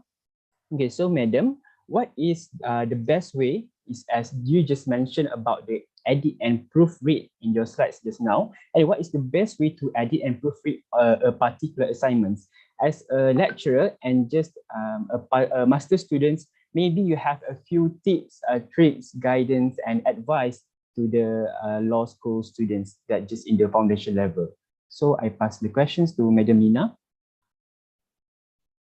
How to proofread your assignment, yeah? Yes, The madam. first thing, this is what I did lah. Okay, I read it myself first. Yeah. So sometimes bila kita tengah sibuk menulis tu, we don't care about the grammar. So bila kita baca balik, oh salah grammar. So you use your own knowledge first to correct your assignment. Okay. So proofread not necessarily means spelling and grammar sahaja. Okay, you cross check whether the content of your assignment tu does it meet the requirement in the task instruction. Okay, so read it yourself first. Okay, and then second round, I consulted my lecturer. Maybe tak semua lah, tapi bila time yang madam rasa macam madam rasa student lah, this is for individual assignment, and masa-masa tu it is memang required kena consult lecturer, ada markah. So I consult my lecturer through email, so he will reply, then I made it according to his comment lah. Sebab at the end of the day, is that lecturer that will give you marks kan. So apa yang dia comment tu, you can still argue, but of course the lecturer was the best for you. So ikutlah apa yang dia comment tu, of course he is more knowledgeable than you. Yeah. And then thirdly, yang nombor 2, nombor 3 ni bolehlah mana-mana dulu. You ask your fellow friends yang awak rasa lagi bagus dari segi bahasa, maybe not on contents. Content wise boleh check dengan lecturer. Okay, but maybe language wise, formatting, maybe you can check it yourself lah. But kalau awak rasa ayat, aku rasa ayat ni tak sedap, but I don't know how to correct it, kan? Maybe like we are not native English speaker, kan? So rasa macam boleh tak cuba tengok, ada tak ayat yang macam bagus sikit? Even we the lecturers pun, kita ada lecturer yang memang dia memang grammar Nazi, so dia yang akan checkkan semua, kan? So that is, to me, that is the best way lah. Yeah. Ataupun you check with your brothers and sisters, kan, yang abang atau kakak yang dah kerja, ataupun yang dekat main campus ke, yang lagi yang you think that more they have more experience than you lah. Yeah. Other than that, of course you have Grammarly dekat internet. You have I don't know whether sekarang I did encounter about the service to proofread yang ada, kena bayar lah. Okay, service to proofread your assignments. Usually kita buat proofread thesis, kan, but if you willing to have that kind of service, you can go and use that service. Okay, that's all. Okay, thank you, madam, for answering the question. So what I can conclude from that answer is we not just depend on ourselves, we also can have help from the others, from our lecturers, fellow friends, and maybe seniors that is currently in the ICOL. Okay, and then I have a questions from brother Nur Fayad Kamarul Arif to Sir Ridwan. I have questions regarding the legal skills subject. What is the best way to show our body language during presentation? Or does that not count as a criteria for obtaining marks? So maybe Ridwan can answer this question. Thank you, Fayed, for asking that question. Now, when you talk about presentation online and face-to-face is totally different thing, okay? But if you want to talk about presentation skills, whenever you want to talk about communication skills, the communication itself consists of two things, the verbal component and the non-verbal component. The verbal component is the speech itself, but not the non-verbal component. It includes your body language, it includes your eye contact, it includes your gestures, it includes your intonation, it includes your tone, it includes your voice projection and so on. So maybe you can have all your body language shown on camera, but if you have that, that will be great. But if not, maybe at the very least, your intonation, your tone, your voice projection shows or can be reflected accordingly. That's how you can actually come up with convincing gestures or body language, okay, or non-verbal skill of a non-verbal component of a speech. Because if I can illustrate you, nowadays in courts, they are using online Zoom as well for hearing and so on. Lawyer dah tak boleh berjalan bergerak. Lawyer memang tak berjalan kat Malaysia. Lawyer tak boleh bergerak, tunjuk tangan and so on. Their gestures are very much restricted.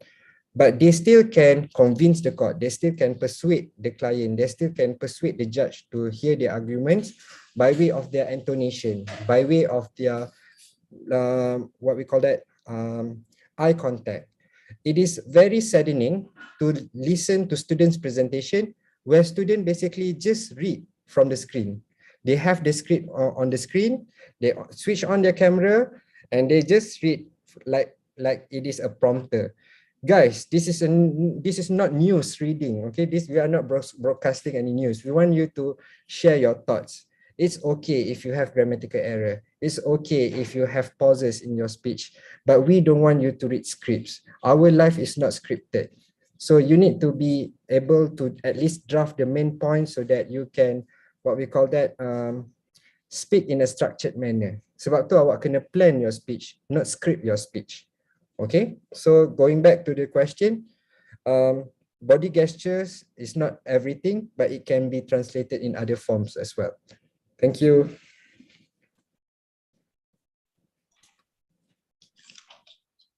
Thank you, sir, for answering the question. So remember, guys, our life is not scripted, and don't use teleprompter so much, and use your own intelligence, inshallah.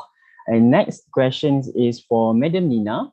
So, Madam Nina, what is actually the best way to us to prepare a draft? But because sometimes we just know like draft is just like an outline, but we never know about actually what is the a perfect guidance to make a draft for an assignment. Outline is part of draft juga. I accepted both. Kalau yang nak hantar draft only, nak hantar outline only, then it is I treat that as draft juga lah. Yeah, if let's say you have done the whole assignment, you want me to check it, you treat it as a draft, I will treat it as a draft as well. Cumanya do not send the draft like 2 or 1 day before the due date. Kalau 3 days is still acceptable. I will put a deadline lah untuk siapa yang nak hantar draft. Yeah. So kalau you nak consult 2 kali pun tak ada masalah. I don't think your lecturer akan marah lah kalau consult banyak kali. Tapi the most untuk kelas madam, you can only send me draft 2 times. Yeah, then the final one would be regarded as the real assignment lah. So the final draft would be given marks lah. Bila dah habis tu, dah yang kali ketiga tu tak boleh check lagi lah. So I have many more assignments to check kan. So takkan nak check draft je sampai 2-3 kali. Okay, so kalau nak hantar online saja, that is still also considered as draft juga.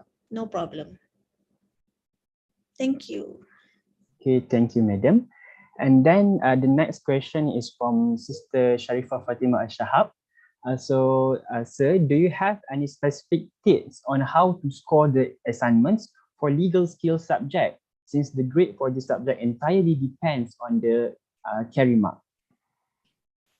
Okay, actually that is a very good question, because in a skill-based subject, we just don't want you to actually score the marks. We don't want you just to get an A. We want you to develop the skill itself. That is our very main concern, very main purpose, because the grade will be useful up until your graduation here at CFS, but the skills you acquire from this course will be used by you in your lifetime. For example, how to read case law, how to read statute, and so on. Now, how actually can you score the assignment for legal skills? Depends. If it is a written-based assignment, we can go towards what Madam Nina has advised just now. We can outline, we can brainstorm, we can what we call that proofread, we can recheck, and so on. We can seek consultation. But for the non-legal essay kind of writing, the non-writing kind of assignment, maybe presentation, debate, what else? Debate. You have debate in your legal skills. What is the best way? By way of practice. Because these are all skills-based courses. For example, yes, you might be asked to look for several cases in LexisNexis, but on your own, at your own initiative, at your own effort, you look for several other cases. You make an extra effort for you to ensure, so that you can ensure that you really understand the topic or understand the assignment, so that you can really score.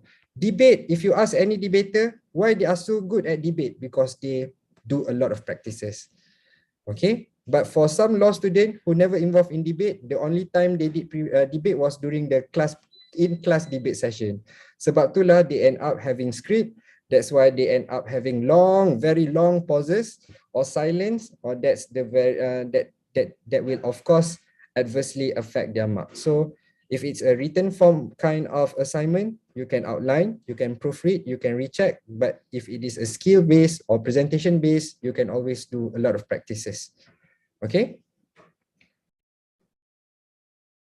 Okay, thank you so for the amazing answer. So what I can conclude here is like legal skills subject is just about legal skills that need a lot of brainstorming and also a lot of practices for us to be expert in this particular subject.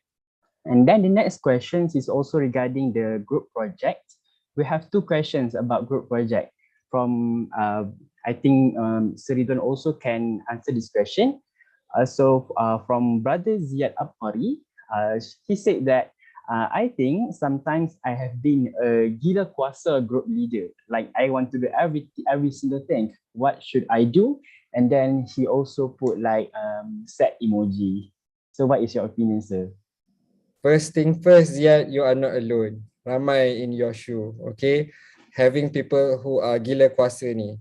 And if some of my friends listening, I do also become gila kuasa at times. If you ask Madam Nina during some time when we study, I also can become quite gila kuasa, because we want it to become the best. But sometimes our best tu mungkin salah ataupun tak tepat ataupun tak ikut requirement. So how can we deal with people who are gila kuasa? Of course, if you want to deal with them, you need yourself a good idea on your part. For example, if you want to do it, say for example, you need to agree on a motion whether death penalty should be abolished. Okay, it is a group assignment. You need to come up in a group. You need to come up with an opinion whether it should be abolished or not. Maybe the leader in your group say, okay, we should abolish it. For this reason, for this reason, for this reason. And he stands strong, stand firm with his opinion. But you on our part, aku rasa macam on the other side lagi, best nak argue. So how can you deal with this kind of leaders who are gila kuasa ni? Of course, you need to justify them. Why not if we say this, and then this would be the justification. Maybe we should not abolish death penalty. This would be the reason. But sometimes it happen in not this situation. Contohnya, okay, you have 5 articles, and then your leader have another 5 article, and then he or she impose on you, or refer the same 5 articles. You on your part, I say, hey, I also found another 2-3 articles that is very good. I want to make reference to them. So what can you do? So in this kind of situation, you can say something like this, where I think my idea is also good. Why not we go to our lecturer to seek for consultation? Maybe we can have it my way, or have it in your way, or have it in a combined kind of way. Maybe we both can be in a win-win situation. So you need to justify them. We need to what we call that, reason. We need to give them reason so that they will understand our position. Okay, and obviously orang yang gila kuasa ni boleh kata dia selalunya dia nak yang terbaik, but sometimes yang terbaik tu mungkinlah bukan apa yang dia decide. Mungkin apa yang di decide oleh ahli kumpulan tu maybe yang lebih baik. So what is the best way or how you can deal with this? Maybe you can consult your lecturer if it's involved group assignment. Okay. Okay, thank you, sir. So for Brother Ahmad Ziad, so just be relaxed because you are not actually alone, and you have, yes, you have the kuasa, but don't be too gila, insyaAllah. Everything will be eased after they heard this forum, insyaAllah. And then the next question also related to the group project assignments. From Brother Saleh Sani, he also actually really said currently, he said that how to deal with a group member that don't want to hear other members' opinion. And maybe Madam Mina also can add something later. Popular soalan group assignment ni. Come again. Apa tadi? Brother Saleh asked how to deal with a group member that don't want to hear other members' opinion. Oh, okay. Memang banyak kewujudan orang-orang yang macam ni kan. He thinks that he's the all-knowing kan, tahu semua benda. Kalau dapat orang yang macam ni jadi leader, you will be it will be very hard lah to deal with this kind of people. So what you should do is shura, and if you maybe okay, contoh siapa dekat sini, I tak kenal ni semua ni. Misal ada pengguna sabun daya apa ada, let's say pengguna sabun daya says we should do like this. Yang ni yang lagi bagus sebenarnya, tengok dia sama, dia relate dengan apa yang madam nak. Okay, and there's another student, Aiman says taklah, aku dah tanya dah, madam cakap macam ni, group lain pun buat macam ni. So what you should do is that it's actually a good progress lah, okay, because everyone is working to that contribution to that assignment. It's just that how do you choose the best way to approach, how do you choose the best way to complete that assignment. So at the end of the day, because this is a group assignment, so kena shura, you as a law student, orang ni you cakap you have to get evidence lah kenapa cakap macam tu, and why you think that this is more this is better than your friend's opinion. Your friends pun kena argue in that healthy way lah to back up his arguments. So at the end of the day, yang menjadi apa kita panggil perantara is the leader lah. At the end of the day, the leader must be the one who should decide which one should you use, or kalau the leader pun tak boleh nak decide because he doesn't know what is maybe he's not familiar with that kind of issue kan, then you have to resort to like the lecturer lah. Jom kita consult madam, mana yang madam rasa lagi sesuai. At the end of the day, you kena go to the parents lah, which is the teachers, yeah. That would be my 2 cents lah. If I may, pengguna sabun daya ni. If I may add concern to pengguna sabun daya ni. Now, if we talk about leader yang gila kuasa ni, this is one thing. But sometimes this kind of leader also, they don't want to listen to others. But this advice goes to all group leaders out there. Whether you gila kuasa or not, it goes to you. Now, it always good to have people who are in different opinion as yours, because you can see the different perspective, you can have different opinion, you can see things that might have been blurred by your own personal opinion or by your own personal preference. So if you have any objection among your group members, if you have different kind of views from your friends, from your group members, please look into them. Try to see whether they are really valid or not. Just don't simply slash them out, because there are certain kind of values to this. Okay, they are not just plucking this from vacuum and whatnot. There might be reason for them. So they have idea, you have idea. So you need to listen why they want their idea to be taken care, considered to be considered as well. Okay, discuss. So team leader, you need to be grateful. Tak adalah semua idea tu datang dari awak. You need to be ready to listen from others. You need to be open. You need to be ready to listen to criticism. You also really need to listen to other people's comment. Because at the end of the day, this is the very purpose of group assignment. First tu kita nak brainstorm. We want to gather all the kind information. Kita listkan everything. Yang idea baik, yang kurang baik, yang tak baik, semua kita list down. At the end of the day, we can choose the best. Macam Madam Nina katalah, syura tadi. Subhanallah, Madam Nina. Bagus. Any more question? Of course, sir, we have a few questions right here. Thank you, Madam Nina and Sri Don, for answering that questions about the group project. So, Brother Saleh, after this, inshallah, we will find the solutions. Okay, and then I think this is also the hot questions from the, I don't know why out of the blue we have in CFS IIUM a person named Eng Lim, but she also asked, but maybe I can add a few in his questions. What was your experience in ICOL dealing with the free riders? And then what do you have any advice or guidance for us to deal with the free rider, and actually based on your own experience, what actually you did to solve the problem? So these questions maybe for the both panelists. Maybe we can start with Sri Don. I think like I've mentioned before, maybe you can deal it on your own first round. If they don't listen to you, maybe your friend need to talk to them. But if this person still don't listen, unfortunately you have to report for their own good sake. Okay, and please report at appropriate time, not the night before submission of the assignment. We have received before assignment yang student tu letak nama 5 orang, nama kelima tu dia slash dalam kurungan tak contribute apa-apa. Can you imagine? But that was too late already. You need to inform your lecturer at the earlier stage.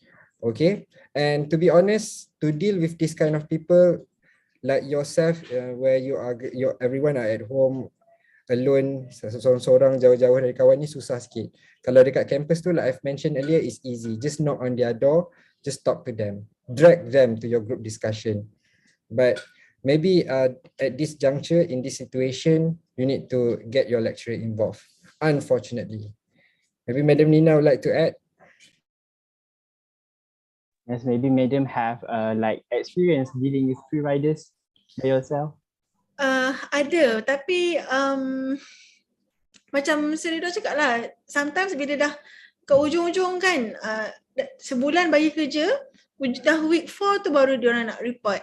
Sebab satu grup pun buat kerja masa dah lagi seminggu nak hantar assignment kan. So nothing much could be done lah.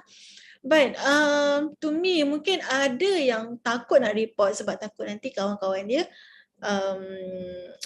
macam marah lah kan, kenapa kau report aku dekat madam semua. But it's your marks, it's your assignment, it's your future. So jangan rasa takut untuk report ataupun jangan at the first place, jangan rasa takut untuk confront. WhatsApp dia sekarang ni bukan kena pergi jumpa dia pun dekat rumah kan. Boleh tak as a leader lah, okay. Tapi jangan pula leader pula yang jadi free rider, then you should change your leader lah kalau macam tu. Okay. So as a leader, cakap ada orang report lah kau tak hantar kerja, macam mana ni. So the first step is you should talk to them first. Ataupun janganlah terus macam cakap macam tu. You have to ask, maybe they have some personal problems kan, sakit ke ataupun tak tahu dah macam mana ke. So as a leader, aku kena tanyalah setiap group tu, tahu tak bahagian kau apa, tahu tak apa yang kena buat. Kalau tak tahu tanya aku tahu. So kena ada self responsibility lah. Jangan bila delegate tu you lepaskan, okay kita jumpa, kita hantar lagi 2 hari sebelum assignment kita compile. No, please don't do that. Yeah. If I may add as well, Madam Nina, what happened usually, student they did complain maybe somewhere earlier at times, but they don't have proof, they don't have evidence. But when we or the lecturers, we confront the students. So leader saya macam ni, leader saya tak cakap apa-apa suruh kena buat. So when you want to report this kind of free riders, you need to have evidence on your part to support you, to back you up. Because at the end of the day, maybe nanti free rider ni, they sometimes come up with cerita sedih, hujung sem tu dia cerita sedih, saya macam ni, kawan-kawan tak faham saya dan sebagainya, kawan-kawan tak tolong.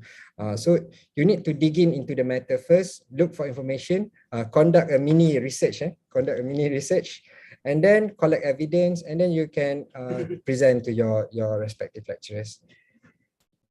Tapi ada juga case dulu, madam, I think last year kot. Bila kita suruh buat assignment kan, when I ask them to form groups, memang semua orang tak nak group dengan budak ni. I think memang dia dah well known lah tak buat kerja. So at last, dia ni tak ada group. So I have to place him somewhere, him ke her tak ingat lah. Somewhere lah, so dia masukkan dalam group, satu group ni lah. Then group member tu datang dekat madam, bila kita tak nak group dengan dia, tak buat kerja. So in that case, group yang unfortunate tu, yang terpaksa tu, leader of that particular group, by hook or by crook kena cakap dengan dia untuk contribute something. Okay, ataupun kalau yang masa tu face to face, bila sekarang ni dah online, sometimes dia hanya kasih you all blue tick kan, dia tak reply WhatsApp, dia tak memang diam lah, maybe selagi 2 hari nak submit baru dia berbunyi. From that moment tu yang tak reply WhatsApp semua tu, awak kena praktikkan awak punya future lawyer punya skill ni, awak bagi warning. Ya, okay, kalau lagi 2 hari kau tak reply, nanti aku akan report dekat madam. Ya, so kena ada bagi warning lah, so that it makes him, I hope that makes him afraid lah untuk response dekat awak punya WhatsApp. Okay, at the same time maybe boleh notify juga that particular lecturer yang dia ni susah nak bagi kerjasama. Yeah, okay, that's all from me. Okay, thank you Madam Nina and Sir John for answering the hot question regarding the free rider. And then we have another 8 minutes, so we just need to go fast with another 2 last questions. So the second last question is how to push the group members to brainstorm, because sometimes this is from Brother Akmal. He said that he thought and they just agreed with the idea and no crucial discussion at that time. Is there any tips that might be useful for us? Okay, if you talk about idea ni, it is something that needs some kind of course you need inspiration, you need something to trigger your creative mind. So you need to look for them. There are ways on how we can actually develop our creativity.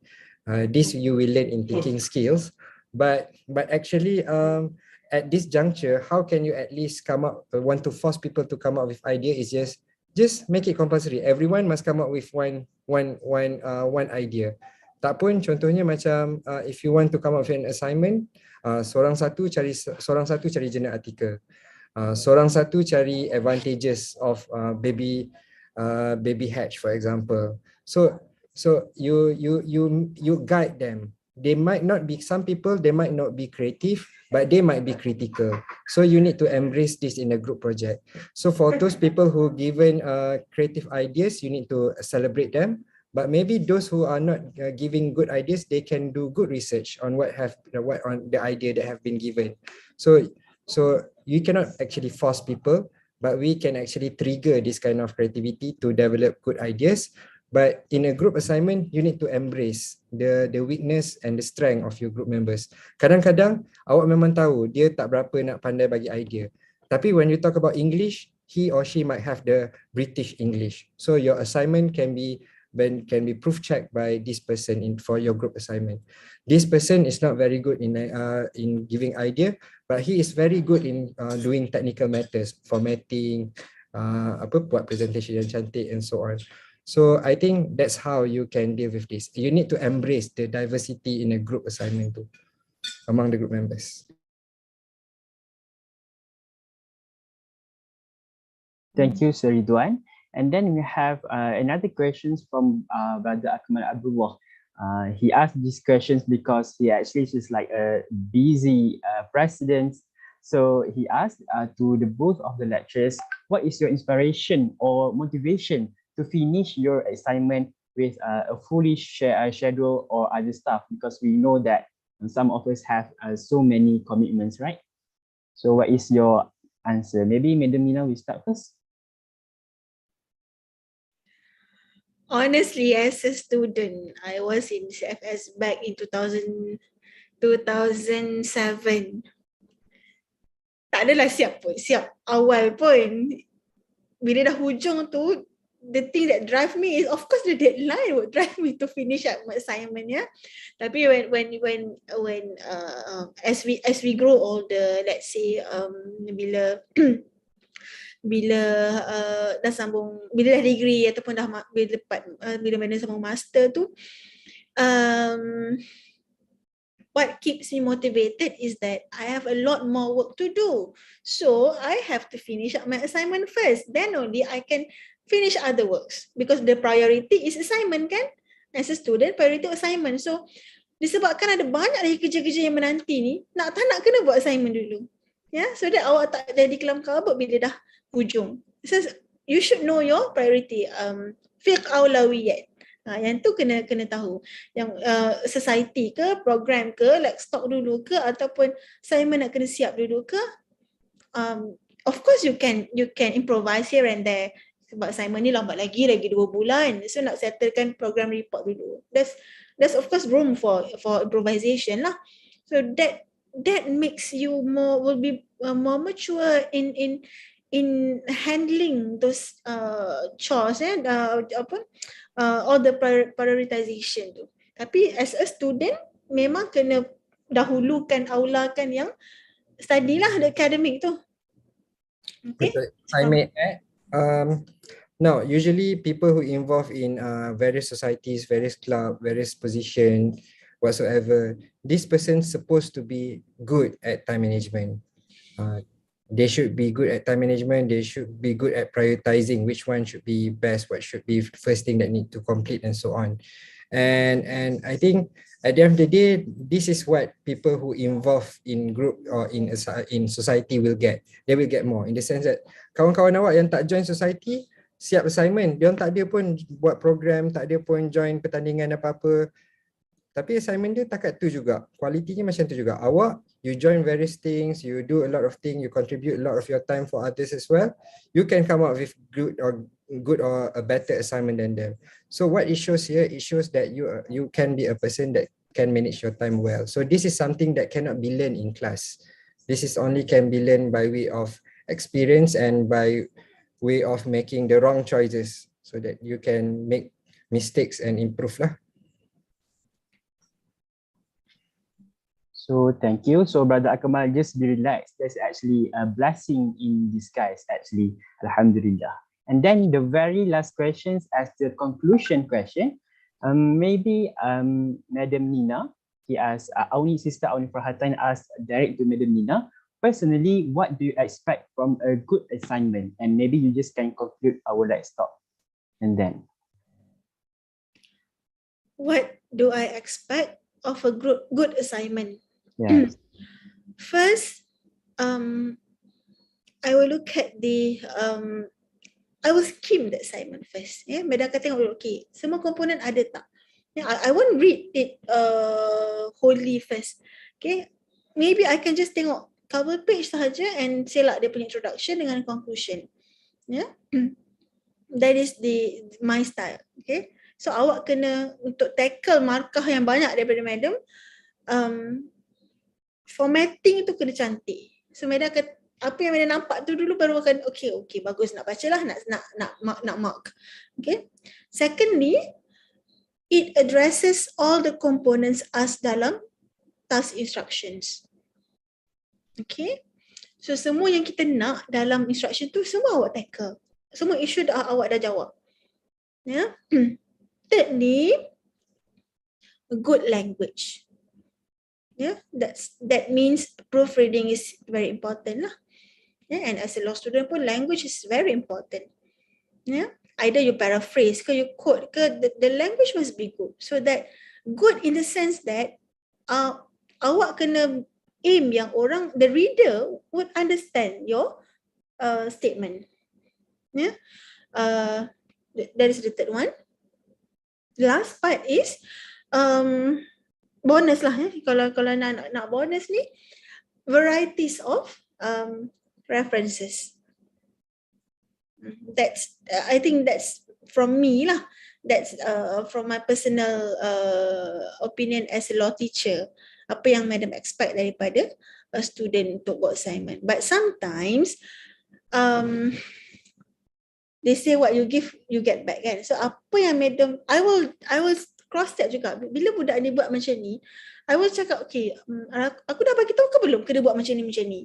Sometimes madam tak I don't really stress about the stress on the formatting yang double space, single space, 1.5 semua tu.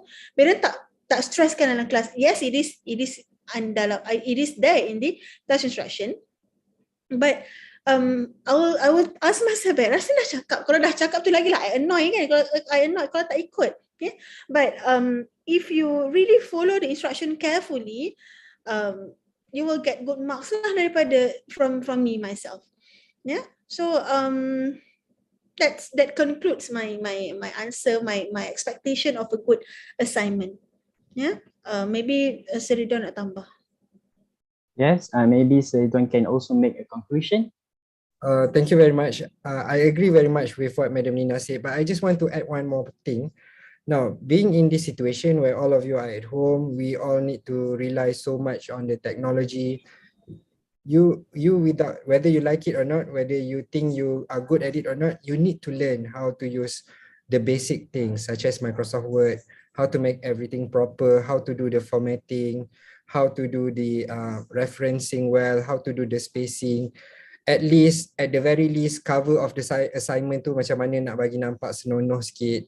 Ni tengok cover lambang UIA kat tepi, nama kat kiri, ni kat kanan, ni font besar, ni font kecil, ni font sederhana.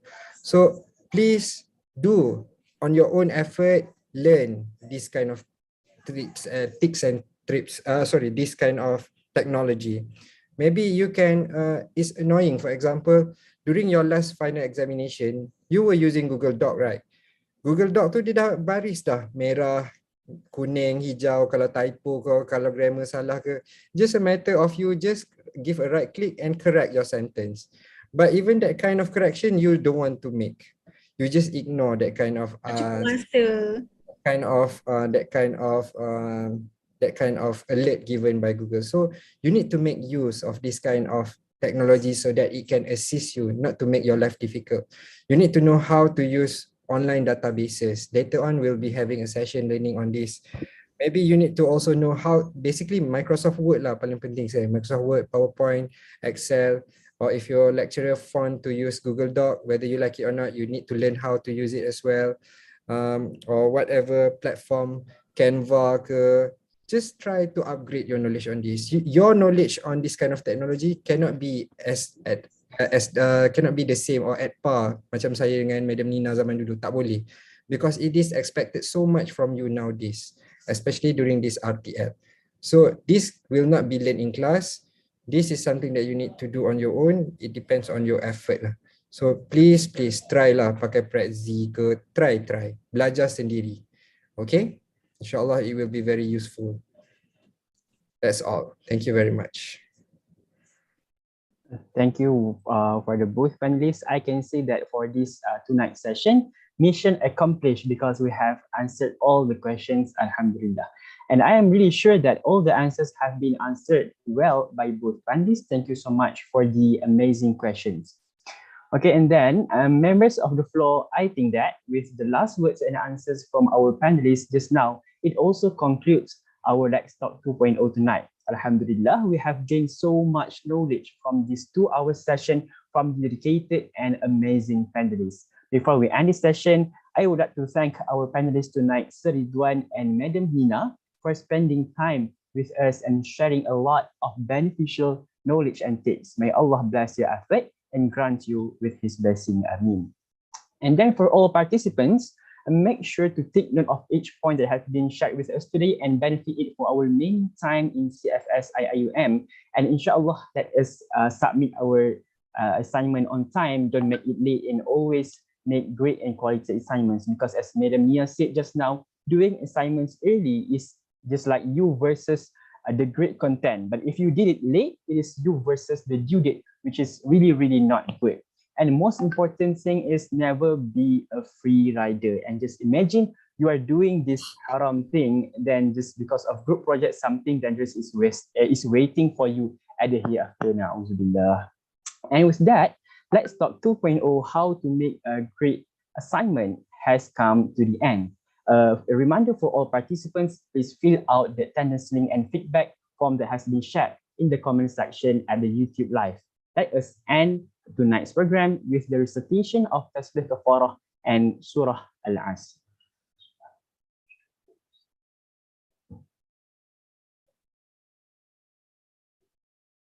Lastly, pro MeLex veritas justita et virtus, wabillahi taufiq wal hidayah. Wassalamualaikum warahmatullahi ta'ala wabarakatuh. Thank you everyone.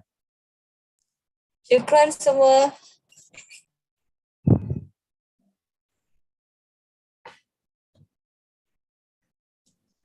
Thank you and congrats committee. Madam leave dulu. Welcome. Thank you, Madam. Thank you.